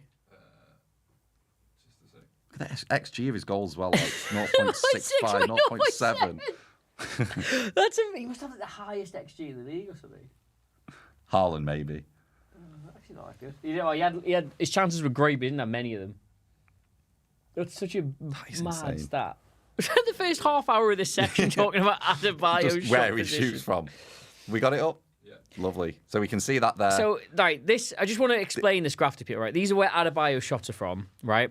The bigger the circle is, the higher the XG. I Yes, think that's right. correct. Different colours reference So what yeah, happened. green represents the goals. So the Yeah. ones in green are where he scored. What's red? Misses. Red is Shots off target. Shot off target. Yeah. Blue, Blue is saved. Saved. Purple, blocked shot. Blocked. And then the yellow one is probably woodwork. So there's a yellow one in the penalty area. Is there a that's yellow woodwork. one? Yeah, it's Right. underneath. So the green. basically, right, I don't know why we're still going on about this. All his shots were so close to the goal. But if you play football 11 aside, right, I don't quite think that graph does it justice. If you play 11 aside football, I want you to think about being a striker, right, and just stand in your head a yard ahead of the penalty spot. Yeah.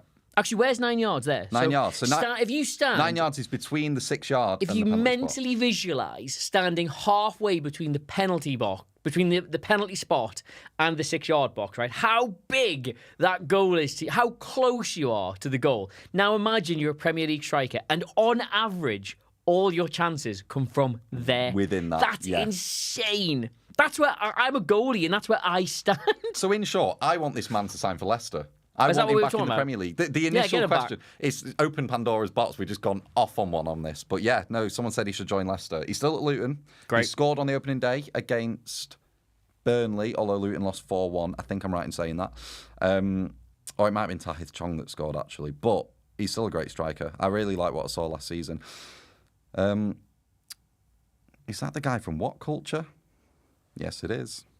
It was. Still get that. Still get it. 2 years later, still get that. I've actually closed the window with the video in, actually. That was terrible of me. Someone said he's close. That's closer. Apparently, that's closer than Miroslav Klose. His average. He was the poacher, wasn't he? That's a sentence. That's closer than That's closer. closer than closer. Closer that than is. closer. What a lot of questions to ask about Fulham. Yes. I may do some Fulham stuff. Let's do some Fulham Do stuff. some Fulham stuff. Why not? I should have had a jingle for this bit, shouldn't I? Yeah.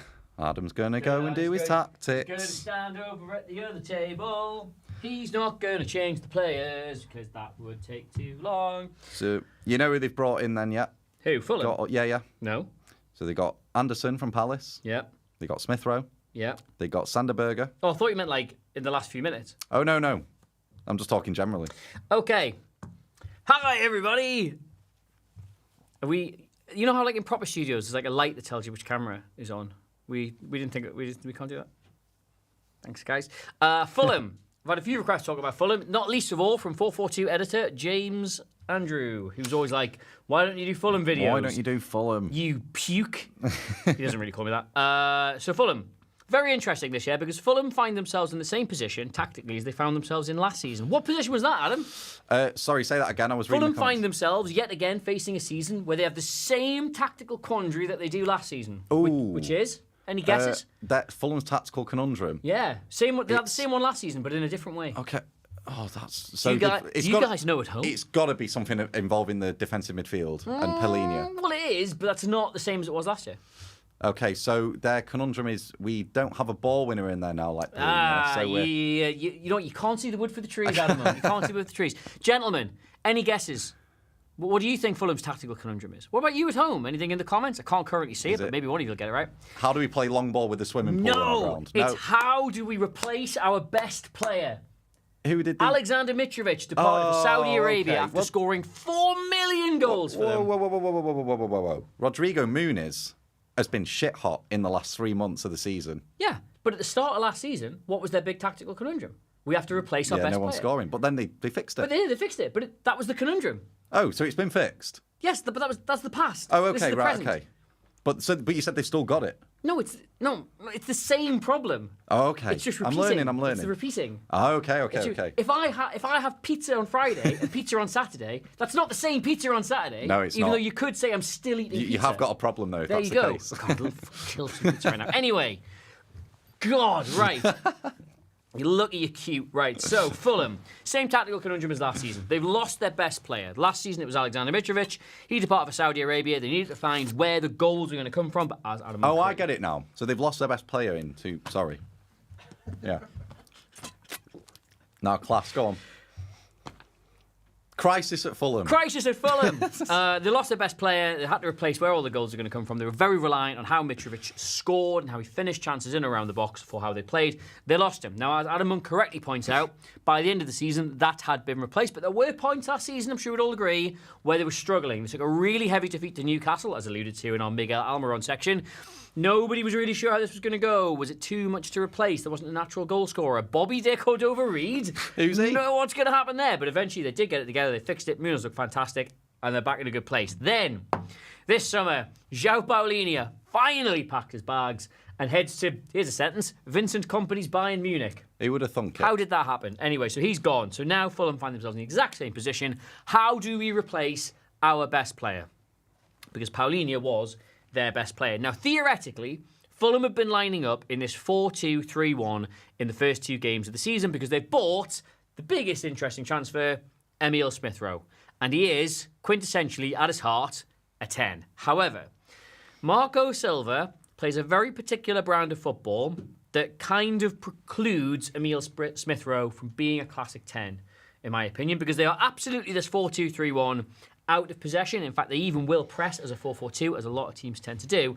But if you actually go and look at like Fulham with your eyes, or even look at the average position graphs at the end of the games, it's never quite like this. It always ends up being more of a 4-2-3-1. And the reason for that is because when these kind of tuck in, you've got 𝗬𝗏, and I forget who was on the other side in the game, but you've got 𝗬𝗏 there.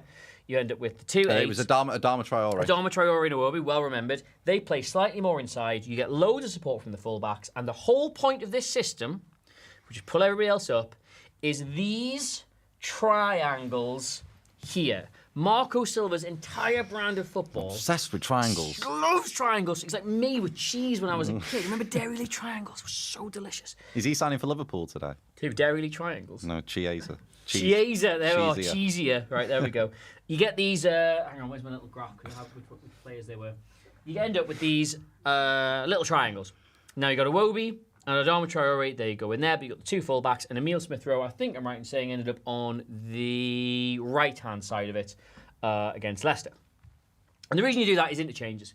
What Marco Silva loves to do is to overload certain positions and then have his players interchange within that area of the pitch to create space, to create overloads, to free players up. And what then happens is there's no problem with the fullback coming inside, the attacker drifting out wide, and the central midfielder going out there. But it works the other way as well. You can have whoever go wherever, but the 3 of them will stay in these sort of positions. And then you need a nice locked-in central figure to bring it all together. There tends to be very little rotation between him and the rest of the forward line, as you might expect to see if it was a false 9 or whatever, something like that. Now, Joao Paulinho missing creates a huge problem here because you've got lots of interchanges, lots of very structured tactical play with these 7 players up this end of the pitch. And as you can already see just by looking at the table, this Muggins here has to do a lot of the positional coverage. Now, in their most recent game, that fell to Sasa Lukic. It did. Sasa Lukic. He did a very good job, I thought, against Leicester. Well done. He covers across left, he covers across right, and if you end up looking at his heat map from the game, which I can't currently show you, he is basically charging out left and right more than he is covering in the centre, because this is obviously where the space tends to be. Now, Joao Paulinho missing is going to be a big problem.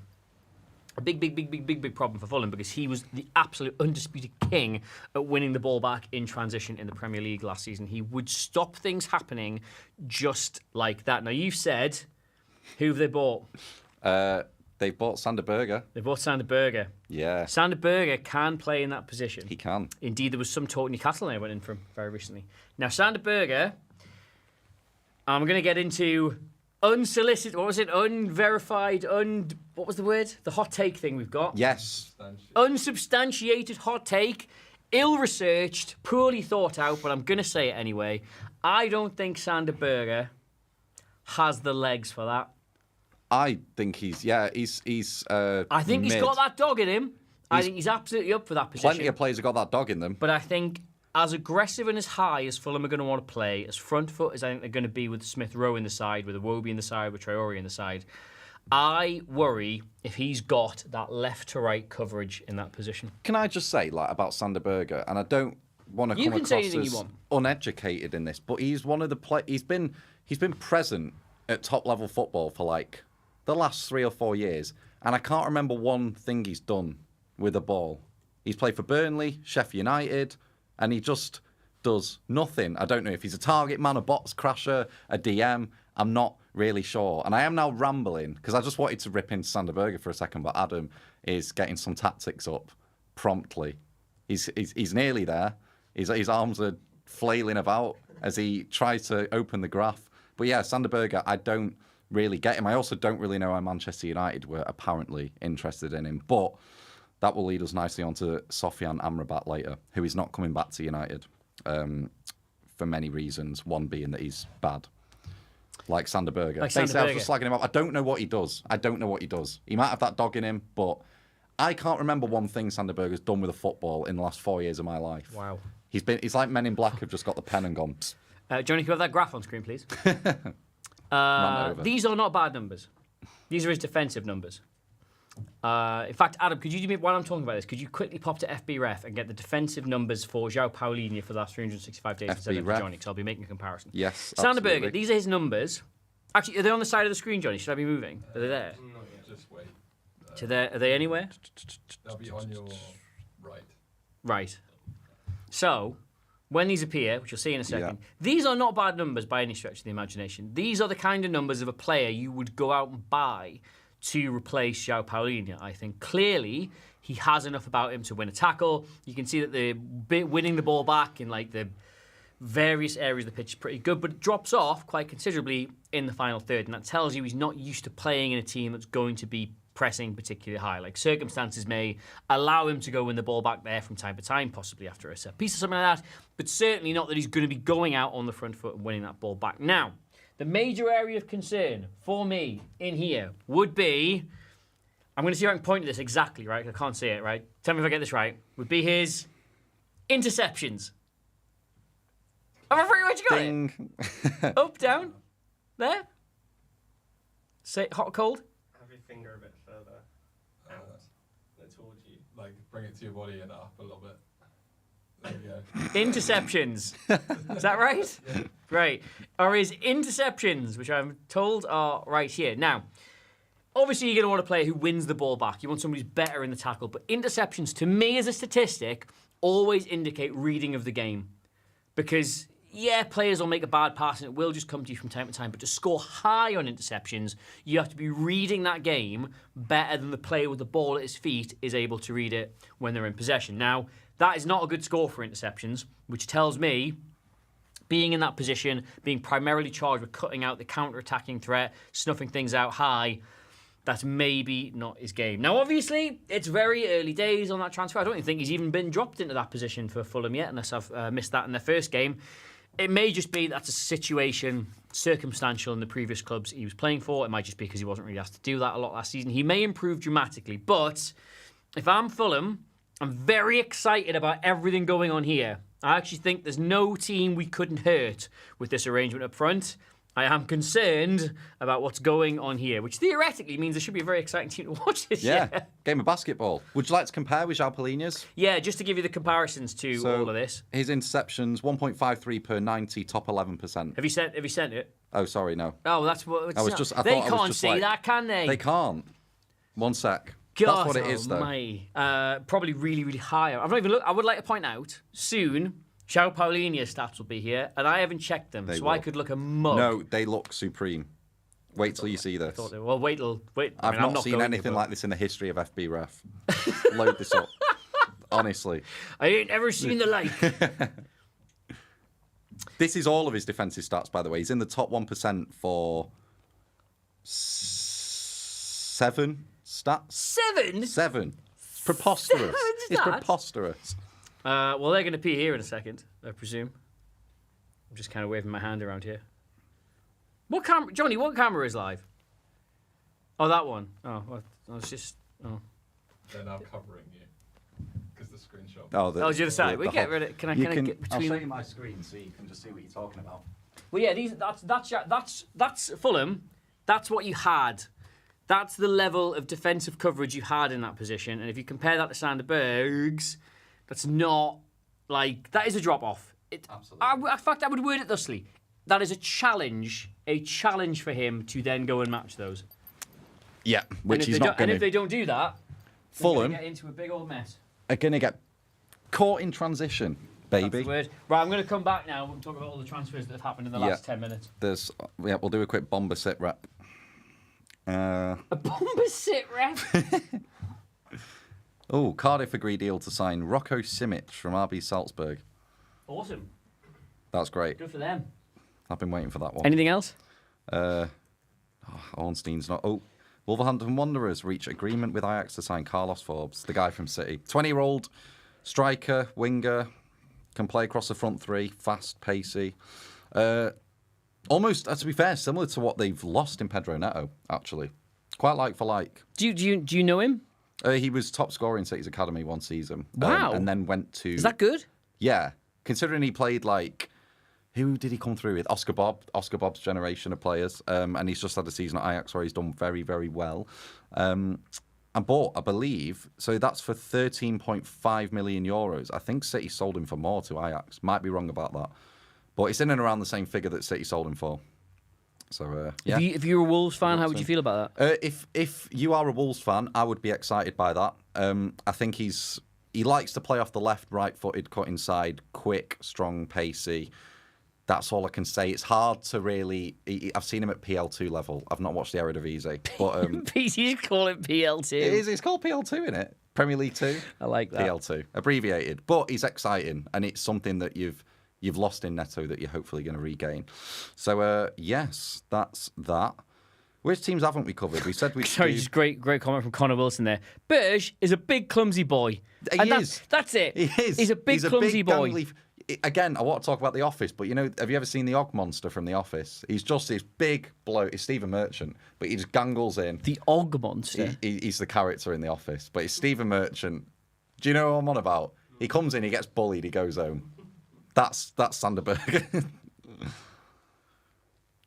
Adam Monk's tabs leaked. I've only got loads of Excel docs up, mate. Big ASOS search for leather jacket. Yeah. It's kind of all gone a bit quiet, isn't it? Brentford. We've not touched on Brentford, have we, really? That's a good shout.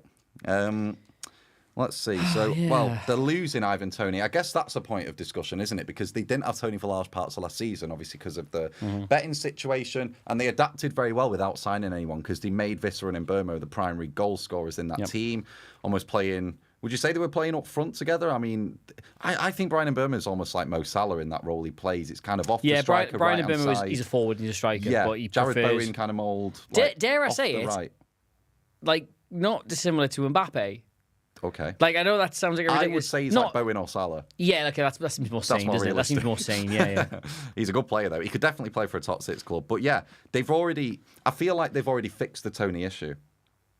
I think that's like a valid last point. season. I don't think that's like an issue going into this, like we've not replaced Ivan Toney. They've already seen to that.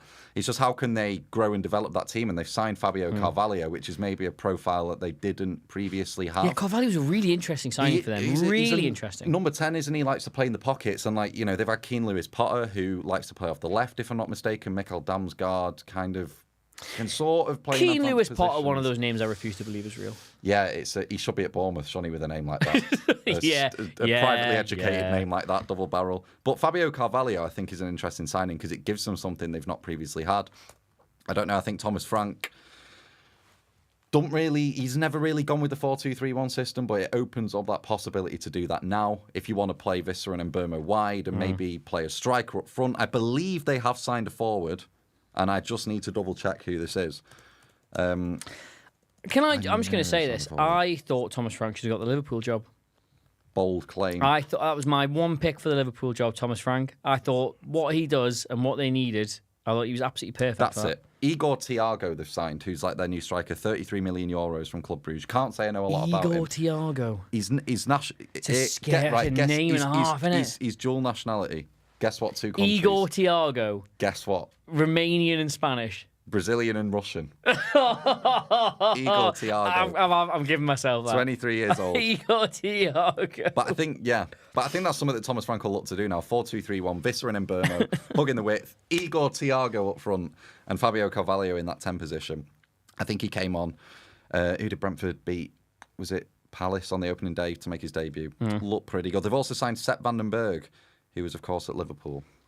Yeah, that's another quite interesting one. They're all quite interesting to me because I'm a terrible nerd for this stuff. But yeah, well, Ben Mee and Nathan Collins, they bloody get the job done, don't they? I don't think they're getting displaced in the side, but it's good strength in depth. Yeah, I thought a lot of people were basically like, Tony's gone, they're in real trouble, real trouble, and I think they certainly didn't thrive without him, given their finishing placement, but they became I mean, they were fine, realistically. Like, they're in no danger of going down this year. Not a chance. I think the way Frank sort of adapted their style of play was so... What's the word I want here?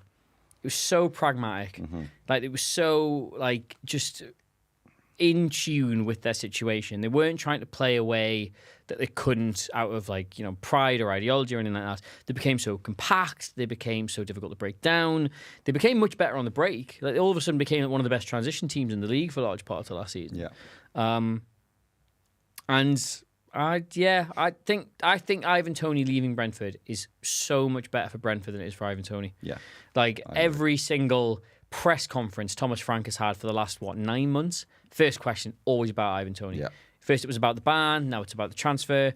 There's players there who've deserved so much more spotlight and more credit. Realistically, listen, he had a good Euros, Tony, but was he actually that good? I know he scored on his return against Nottingham Forest, but he didn't pull up any trees when he actually returned to Brentford towards the tail end of last season. You know that meme where it's like, never ask a woman her age, a man her salary. Do you know what the secret third part of that is for Brentford?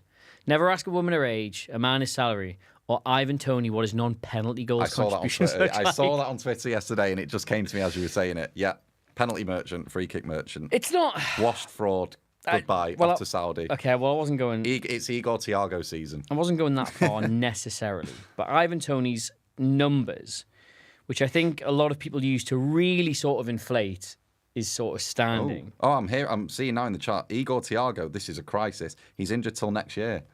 What? We won't be seeing any Igor ball for at least 3 or 4 months. I'm actually really disappointed about that. Half Brazilian, half Russian. He's 23. He sounds like the baddie in a Rocky film, doesn't he? Like, someone said 𝗕𝗫𝗧𝗥𝗔 is a Bond bad guy. That's Coffee Goblin has said that.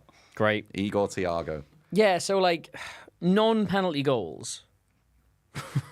Ivan Toney. Am I going to guess it? Is this last season? Yeah. Or last Per season? 90 minutes. So I obviously missed a huge chunk of the season, but per 90 minutes. I think non-penalty goals, I think he scored, I'm going to say 2.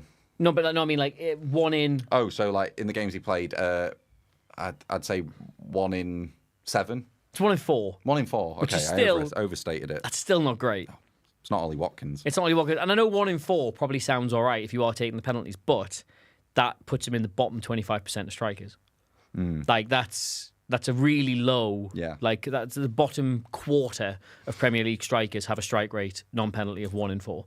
So what you're saying is he's scammed the masses to Not an extent. scammed the masses. I just think if I'm like, if I'm Chelsea, if I'm Arsenal, if I'm Liverpool, if I'm the kind of club that's at the level that it feels natural that Ivan Toney should be moving to, I think for the money he would cost me, I don't think he has the numbers to necessitate that kind of transfer fee.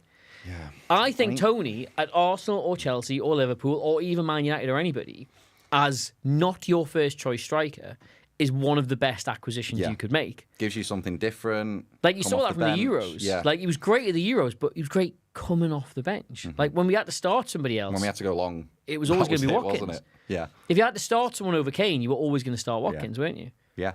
But You were. Toney, if you had to go to the bench, you were going to go for him. So I just, like if you look at all his numbers as well, like total goals and assists, like goals, shots, goals per shot on target, like he's in the bottom 8% last season for goals per shot on target. He was what? Bottom 8% for goals per shot on target. He needs nearly 6 shots on target. Do you know we should have a pop-up that just says washed underneath, so we can announce when someone's washed. You've convinced me that this guy is washed. He's off to Saudi, and I think as well what it was, I think he. Listen, I don't know the guy personally, but I think he thought he should have been a number 1 striker. Oh, you don't know him personally? No, but like he gave the impression that going on a live stream calling him washed. You don't know him personally, not ruining your personal relationship. Sense. But what I mean is, in every interview he said he's got an arrogance and cockiness to him, and I think he wanted to be that number 1 position in a top 6 club. I think that maybe wasn't presented to him. I think maybe he tried less at Brentford last season because he knew he was getting a move. And I think it's just resulted in this now. I don't think we'll see him back in the Premier League. It's just like, as well, if you go, we're going to do the whole thing. Are we going to, go on. We'll do the stats and I'll bring everything into it, right? I'll show you. We got, lads, you're officially better than Sky Sports News. They have resorted to bringing on a TikTok sensation. What do they think you are? I'm not a TikTok sensation. I've got I'm not going to drag other people in the industry, but I did watch Sky Sports News the other day, and they are putting some really seemingly nice people in a very difficult position because they've gone and grabbed a lot of people who were maybe like off YouTube or off social media, and That's probably where Big Shaq is now. they've just thrown them into this Sky Sports studio, and they're running it the way a Sky Sports broadcast works. Yeah. And you can just see like how uncomfortable they are with that. And they all seem like I see them getting like absolutely hammered on social media. Like, It's not their fault. Yeah, it's not their fault at all. Like that's not the people who tended to work. I don't even think it's the producers who make that decision. It's people like above that, isn't it? Who like. Oh yeah, it's the money men. It's the money men. Like, we need to increase viewership. Can you just get somebody who's got a big social media following on it? Like, not to go too far down the rabbit hole with this, right? But you used to end up with a job on a channel like Sky Sports News because you'd done a broadcast journalism degree and you'd spent 7 or 8 years training on cameras with auto cues and how to hit your marks and how to have directors in your ear. They're pulling these kids out of like their own bedrooms with the YouTube channels and going, this is a completely different skill set this requires. Can you just be as entertaining in an entirely different scenario? And they can't. The only guy I'll give an exception to that rule today is winner 𝗘𝗫𝗧𝗧𝗧. He deserves to be there. Oh, he's changing the game. He's there we He's land. changing the game. He's there we land, kid, and he's doing a fantastic job. Johnny, And all can you the give me a best to thumb him. when that graph's ready to go? So on the Ivan Toney thing, Yes. I'll tell you why. I'll tell you Tell why. you why I'll he's tell you why he's washed. not going to play it. Tell you why he's washed, mate. I'm hearing that West Ham might be getting John Duran before the window closes. Wait, are we getting ITKs in the comments? Do not. John Duran, he's already scored against West Ham and said he's staying. And previous to that on Instagram Live, he was giving it the irons. This Johnny could be John Duran, John Duran, John Duran. This could be a Fabian Delph U-turn if this is true. Let me type in John Duran. Any Jadon Sancho update? No, he's not going to tell us. To be fair, we'll let you know when we've got an update. We'll let you know, but we're not going to get our updates from anywhere that you're not going to get updates from. Right, Ivan Toney. Oh my word! Right, so I like Ivan Toney. I would love to have an Ivan Toney in my team. I think he's supremely good crack. However, if you're an elite team, who am I using an example? Let's take Arsenal as an example. Right, we'll use them because I've got the red ones out. Arsenal love to play in a 4-3-3. We all know this. They do loads of different things. I'm not going to bore you with them now, but they like to occasionally invert a fullback. They want to have possession. They like to control a lot of the ball. The wide players, they kind of come inside sometimes. Ben White sometimes does overlap. A million things happen. Odegaard gets into there. They want late runs into the box from Declan Rice. Havertz drops out. There's a million things going on with teams like Arsenal. But what you want at all times, and if you look at sort of the emergence of Kai Havertz as their centre forward, the reasons for that aren't because Kai Havertz is this brilliant goal scorer, right? Kai Havertz is a brilliant footballer. That's why he plays up front for Arsenal. And so that means that whatever they're doing, whether it's with a box midfield, whether it's with a usual 4-2-3-1, Kai Havertz can go left, he can go right, he can go into the middle, he can link up with the play, he can help other players get in on goal, and he can also provide a goal threat all of his own. Now, these Ivan Toney stats, these are not particularly brilliant in that regard. I would direct your attention to the overall pass completion percentage. He's disgraceful. 55% over a season. 55%, bottom 3%. Is that just because he's winning knockdowns? I don't know how you would explain that. He's just not. Because he's washed. He's just not a good passer of the ball. Like if you can try to imagine him doing this link-up play with Arsenal, that's never going to work at all. Like it's not even just the passes completed. Like key passes. Any pass that leads to a chance. He's in the bottom quarter. So there's one clip of Toney that gets recycled. It's that assist he got in the last minute against United last season. So United went 1-0 up, scored in the last minute. Then Brentford scored at the end, and he did great. He beat Maguire. It was in a tight space. Yep. That clip has been recycled to create this illusion that he's a link man. Yeah, but you need to be doing that virtually every single game to do something like that. Now, people might be sitting there going, yeah, but if you're using Arsenal as an example, clearly they need a goal scorer. And he is a goal, like whether it's penalties or not, he is a goal scorer and he can find the back of the net. And maybe these numbers dramatically improve if you put him in a better side. But the reality is, then he's going to be a substitute. Like, the whole thing he's got with England is he's not going to start because his link-up play is not that good. Like, these are the numbers that sort of prove it. Like, that key passes is so low for a player like up that end of the pitch. And I know like some of the other ones are quite high, like passes into the penalty area, passes into the final third. But you've got to remember, he's a forward. He's around that area anyway. If there's a huge drop-off between passes into the penalty area and key passes, that tells you that those passes are not really worth much. Yeah. Like, you can pass it into the penalty area and it'd still be out on the sides and no threat to anybody else. That's still perfectly possible. Toney just doesn't have that in his game, which is why I said, as an option off the bench, for any major side. He's hugely valuable. He's hugely valuable. He don't want that though. No, That's well, it. this is the thing. You're not gonna if you're a Chelsea or an Arsenal, Man United, you're not gonna pay the required Ivan Toney money, which what it end up being 40 million. Yeah, 42. You're not going to pay apparently. 42 million for a striker that you are max going to give 10, 15 minutes to if you're behind in the last couple of games. Yeah, like that's just not how it works. Like Ivan Toney, I think I said this to you. I thought he was going to end up at West Ham or somewhere. Oh, did you say this during the Euros? Maybe. I think at some point during the summer because I could just see that him getting touted around constantly all summer. None of the big clubs willing to meet the asking price. So in the end, him just going, what feels like a step up. Yeah. What feels better than Brentford? What feels like a bigger sort of like team to play for than that? Yeah. Who've got that kind of money? I think Tottenham would be stupid enough to pay it. Newcastle definitely wouldn't have paid it. And then that leaves with what? Everton and West Ham? I don't think Everton have got 40 million. I don't think they're that step up anymore. No, certainly not in terms of league placement. No, they're so really that not. literally like West Ham? Yeah, West Ham works. Villa? Like, I don't think Villa would be that stupid. Yeah.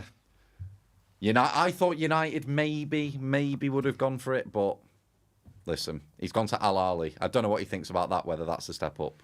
Well, and I hope West Ham fans don't mind me saying this. It does very much feel like Saudi Arabia is the new West Ham to me. In what sense? Just West Ham history of just buying absolutely anything. Just vibes. Yeah. Just buy absolutely out if it's on the market. Yeah, just get him. He'll be fine. Kieran Dyer, yeah, no problem. They'll get anybody. And now, Well, speaking of West Ham, I've had a pretty good window. Oh, I thought you were going to say it's breaking news. Is there breaking No, news? no. No breaking news. There is actually nothing to report. There's nothing happening. There's no bombers. We're bomberless. I'll tell you what, trying. here's a challenge for the comments. We'll get some free content off them for this. Make up a transfer right now. Top of your head. Just say X player to X club. And the funniest one, I'll try and do a tactical breakdown for. I'll tell you how that would work. Yeah. That's a good idea. You got like 3 or 4 minutes. I'll stay right here. Well, I'll ask the question then to you about West Ham. Nicholas 𝗂𝗏𝗏. Yeah. Of course, West Ham have had a bit of a striker's curse over the last few years. Mikel Antonio being the only one. I believe the only West Ham striker to have only played for West Ham. Yes, of course. But the thing I remember about Mikel Antonio is he managed to break the curse by slipping under whatever witch's spell that was put on the club. He slipped under that by initially being a right back. Yes. If you remember, he first came into West Ham, played right back, then played right wing back, then played right wing, and then they put him up front. He had a Gareth Bale arc. Yeah. So the curse that applied to him, that some horrid woman with a warty nose and a pot full of frogs did decades ago, he got past him. Well, Nicholas 𝗂𝗏𝗏 is a striker. Yeah, Nicholas 𝗂𝗏𝗏 absolutely loves a pot full of warty frogs, doesn't he? He looks like he does. Is he going to score? Obviously, he's going to score goals, but what I mean is he going to be a success? Because Andy Carroll wasn't. I could go on. It's time for an unsubstantiated hot take. Go on.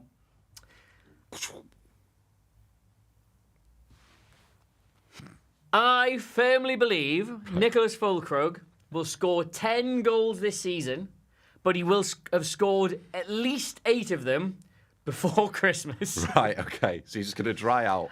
Yeah. I reckon he'll absolutely get him in your FPL team. He's the reverse Mateta. First half of the season wonder. I think he'll have an unbelievable first half of the season, and then all of a sudden it'll just be impossible for him to get a goal. Are you ready to do your tactical breakdown on a major transfer? What's the There's funniest one that's made me chuckle. And I mean, you can't. Pele to West Ham United. Pele? Pele. What, Pele? Pele is in 1,000 goals in his backyard. Back garden, Pele. West Ham United. Oh, right. Okay, give us a second. Unless you want a current player, but Pele, John Joe Shelby to Real Madrid. That you've got that option. Give me 1 minute to prepare my Pele to West Ham piece. He's doing Pele to West Ham. I'm going to read some out then. We've got Mbappe to Wrexham. That'd be very interesting. Ben White to England. That's great. Lingard to Como. Lyndon Dykes to Real Madrid. Not sure Lyndon Dykes, that now. Ronaldo Jr. to Chelsea. That is not beyond the realms of possibility. Ronaldo Jr. to Chelsea. Isak to Sunderland, Adam. Thoughts on that? Rather hoy myself in a thrashing machine. Yeah, thought so. Hang on. I'll be right with you. Yeah, Leonidas will do more on West Ham later. We'll go on to West Ham later. I think they're signing Carlos Soler today. So we will go on to that. Gaza to Man United. That actually nearly happened, apparently, at one point. God, that would have been a different life, wouldn't it? Yeah. 𝗘𝗫𝗧𝗏𝗧𝗧𝗏 to Bayern Munich. That's pretty much 𝗘𝗫𝗧𝗏 to Bayern Munich. You see his defensive stats. 𝗬𝗫𝗏𝗏𝗧𝗏 to Marseille. That is very inappropriate, Marcus. We having 𝗘𝗫𝗧𝗏𝗏𝗧𝗏 to Barcelona. There's no way that's a real name. 𝗘𝗫𝗧𝗏𝗏𝗏𝗧𝗏. 𝗘𝗫𝗧𝗏𝗏𝗏𝗏. No, 𝗘𝗫𝗧𝗏𝗏𝗏𝗏𝗏 is a Dutch footballer. 𝗘𝗫𝗏𝗏𝗏𝗏𝗏 is a Dutch. Stop saying 𝗘𝗫𝗏𝗏𝗏𝗏𝗏. He plays for 𝗘𝗫𝗏𝗏𝗏𝗏𝗏𝗏𝗏𝗏𝗏𝗏𝗏𝗏𝗏𝗏𝗏𝗏. He's 26. And he's called 𝗘𝗫𝗏𝗏𝗏𝗏𝗏𝗏𝗏. And he's signed for... Okay, I've lost it. Oh, is that now saying message redacted? It's been deleted. Right. 𝗘𝗫𝗏𝗏𝗏𝗏𝗏𝗏𝗏. So, West the 𝗘𝗫𝗏𝗏𝗏𝗏𝗏𝗏𝗏𝗏 to West Ham rumours across the summer. Yeah. It won't seem to go away. Looks today like that might finally happen. Dug up his old bones. He's going to be trotted out at the old bowling ground, right? I presume some people still call it. West Ham been interesting so far this season. Obviously started with that defeat to Aston Villa, and then they bounced back and they beat... they beat Palace at Selhurst Park, yeah. Now, 𝗬𝗏𝗏𝗏𝗏𝗏𝗏 is the manager, isn't it, before I get his name wrong? Yes, yeah. 𝗬𝗏𝗏𝗏𝗏𝗏𝗏, he likes teams to do a lot of different things, but one thing this West Ham team looks like it's going to do, and we've got them set as a 4-3-3 here on the pitch, but it might well be that it's kind of more of a 4-1-4-1. So far they've had Guido Rodriguez, I think. Yeah. I don't know where he came from, but he's been sort of starting as the pivot. Sitting it's kind of been him, Paqueta and Souček in the middle, but we're expecting Kudus and Bowen to go back out wide. He favours a more conventional centre forward. We saw last season Jarrod Bowen playing in the middle, dropping out wide, sort of basically being a two up top. But now Antonio was started up front again. You expect 𝗘𝗏𝗏𝗏𝗏𝗏𝗏𝗏𝗏𝗏𝗏𝗏 will come in there eventually. But until then, the problem that West Ham have got is that this is a team that is determined to carry the ball. So can I just say, imagine someone's tuning in now and they don't know what's going on. This is a West Ham team that really does need to carry the ball. They've sat so far, not as deep as they were last season under Moyes, but they do like to win the ball back and progress it up the pitch very, very quickly. That's why you have Bowen, that's why you have Kudus, two of the best dribblers in the game. Now, West Ham's major problem last season, do you remember where they finished? I believe they finished, it's David Moyes, it's probably 10th, 11th, something It was like that. 9th. It wasn't as bad as that, it was 9th. However, if you rank teams in the Premier League by the number of completed dribbles, by progressive carries of the ball, West Ham dropped to just outside the bottom three. Really? 17... That surprises me with Kudus in there. Well, yes, so this is the thing. West Ham's strategy last season, obviously we're not talking too much about last season, they had a double pivot, they sat nice and deep, and the plan was always to just hit the ball into the space behind, and that's where Bowen and Kudus came into their own. They would chase the ball down into space and win the ball back. That doesn't require a lot of carrying through the midfield or carrying through bodies or carrying through players. And as a result, they've kind of struggled with that. Now, Mikel Antonio up front gives you a lot, in my opinion. He gives you a target, he gives you strength, but he does not give you finishing, and he does not give you carrying. Who does? Who does give you Well, that? we'll get to that in just one moment, Adam Monk. So if you got Bowen and Kudus either side, two players who can carry the ball, you are going to want to create a bit of space for them in the centre. Antonio's not really going to be dropping out of that area and playing as a false nine, I don't think. But if you could ideally pick somebody to fit that profile that would allow Kudus to get into the box, that would allow Bowen to get into the box, but would also be able to get into that midfield and carry the ball for you, you can see why they've been so heavily linked with Pele this summer. Famed, of course, for his dribbling ability. Yeah. The 1952 World Cup, I think it was. He goes on that slalom against the Portuguese. I think it was the 58, wasn't it? 58 World Cup 58 as well. Was first. 1970, of course. Yeah, Lifted it aloft. Now, never done it in the Premier League. Obviously, been a lot of questions over his career. He's never, ever done it in the Premier League. Will it be too much of an adaptation to him? Will it be too physical for him in his death? Well, Milner can cope. Huh? Milner can cope. Milner can cope, and he's close to dead. Yes, that's very true. That's very true. So I think you can sort of see the natural fit. It does then, we've just talked about 𝗘𝗏𝗏𝗏𝗏𝗏𝗏𝗏, it does sort of make him more of an option off the bench if you want to go back to be direct again. Where it puts Antonio, I don't quite know, but it's clear under 𝗬𝗏𝗏𝗏𝗏𝗏 you're going to need more of a ball carrier, more of a goal scorer in that position, and Pele fits the bill, I think. Probably the original ball-carrying goal scorer. The original gunman, I'd say. The original Trixie Bagsman. Yeah, well, it'll be a hefty fee. Don't know how they'll negotiate, but I'm hoping they can get it over the line.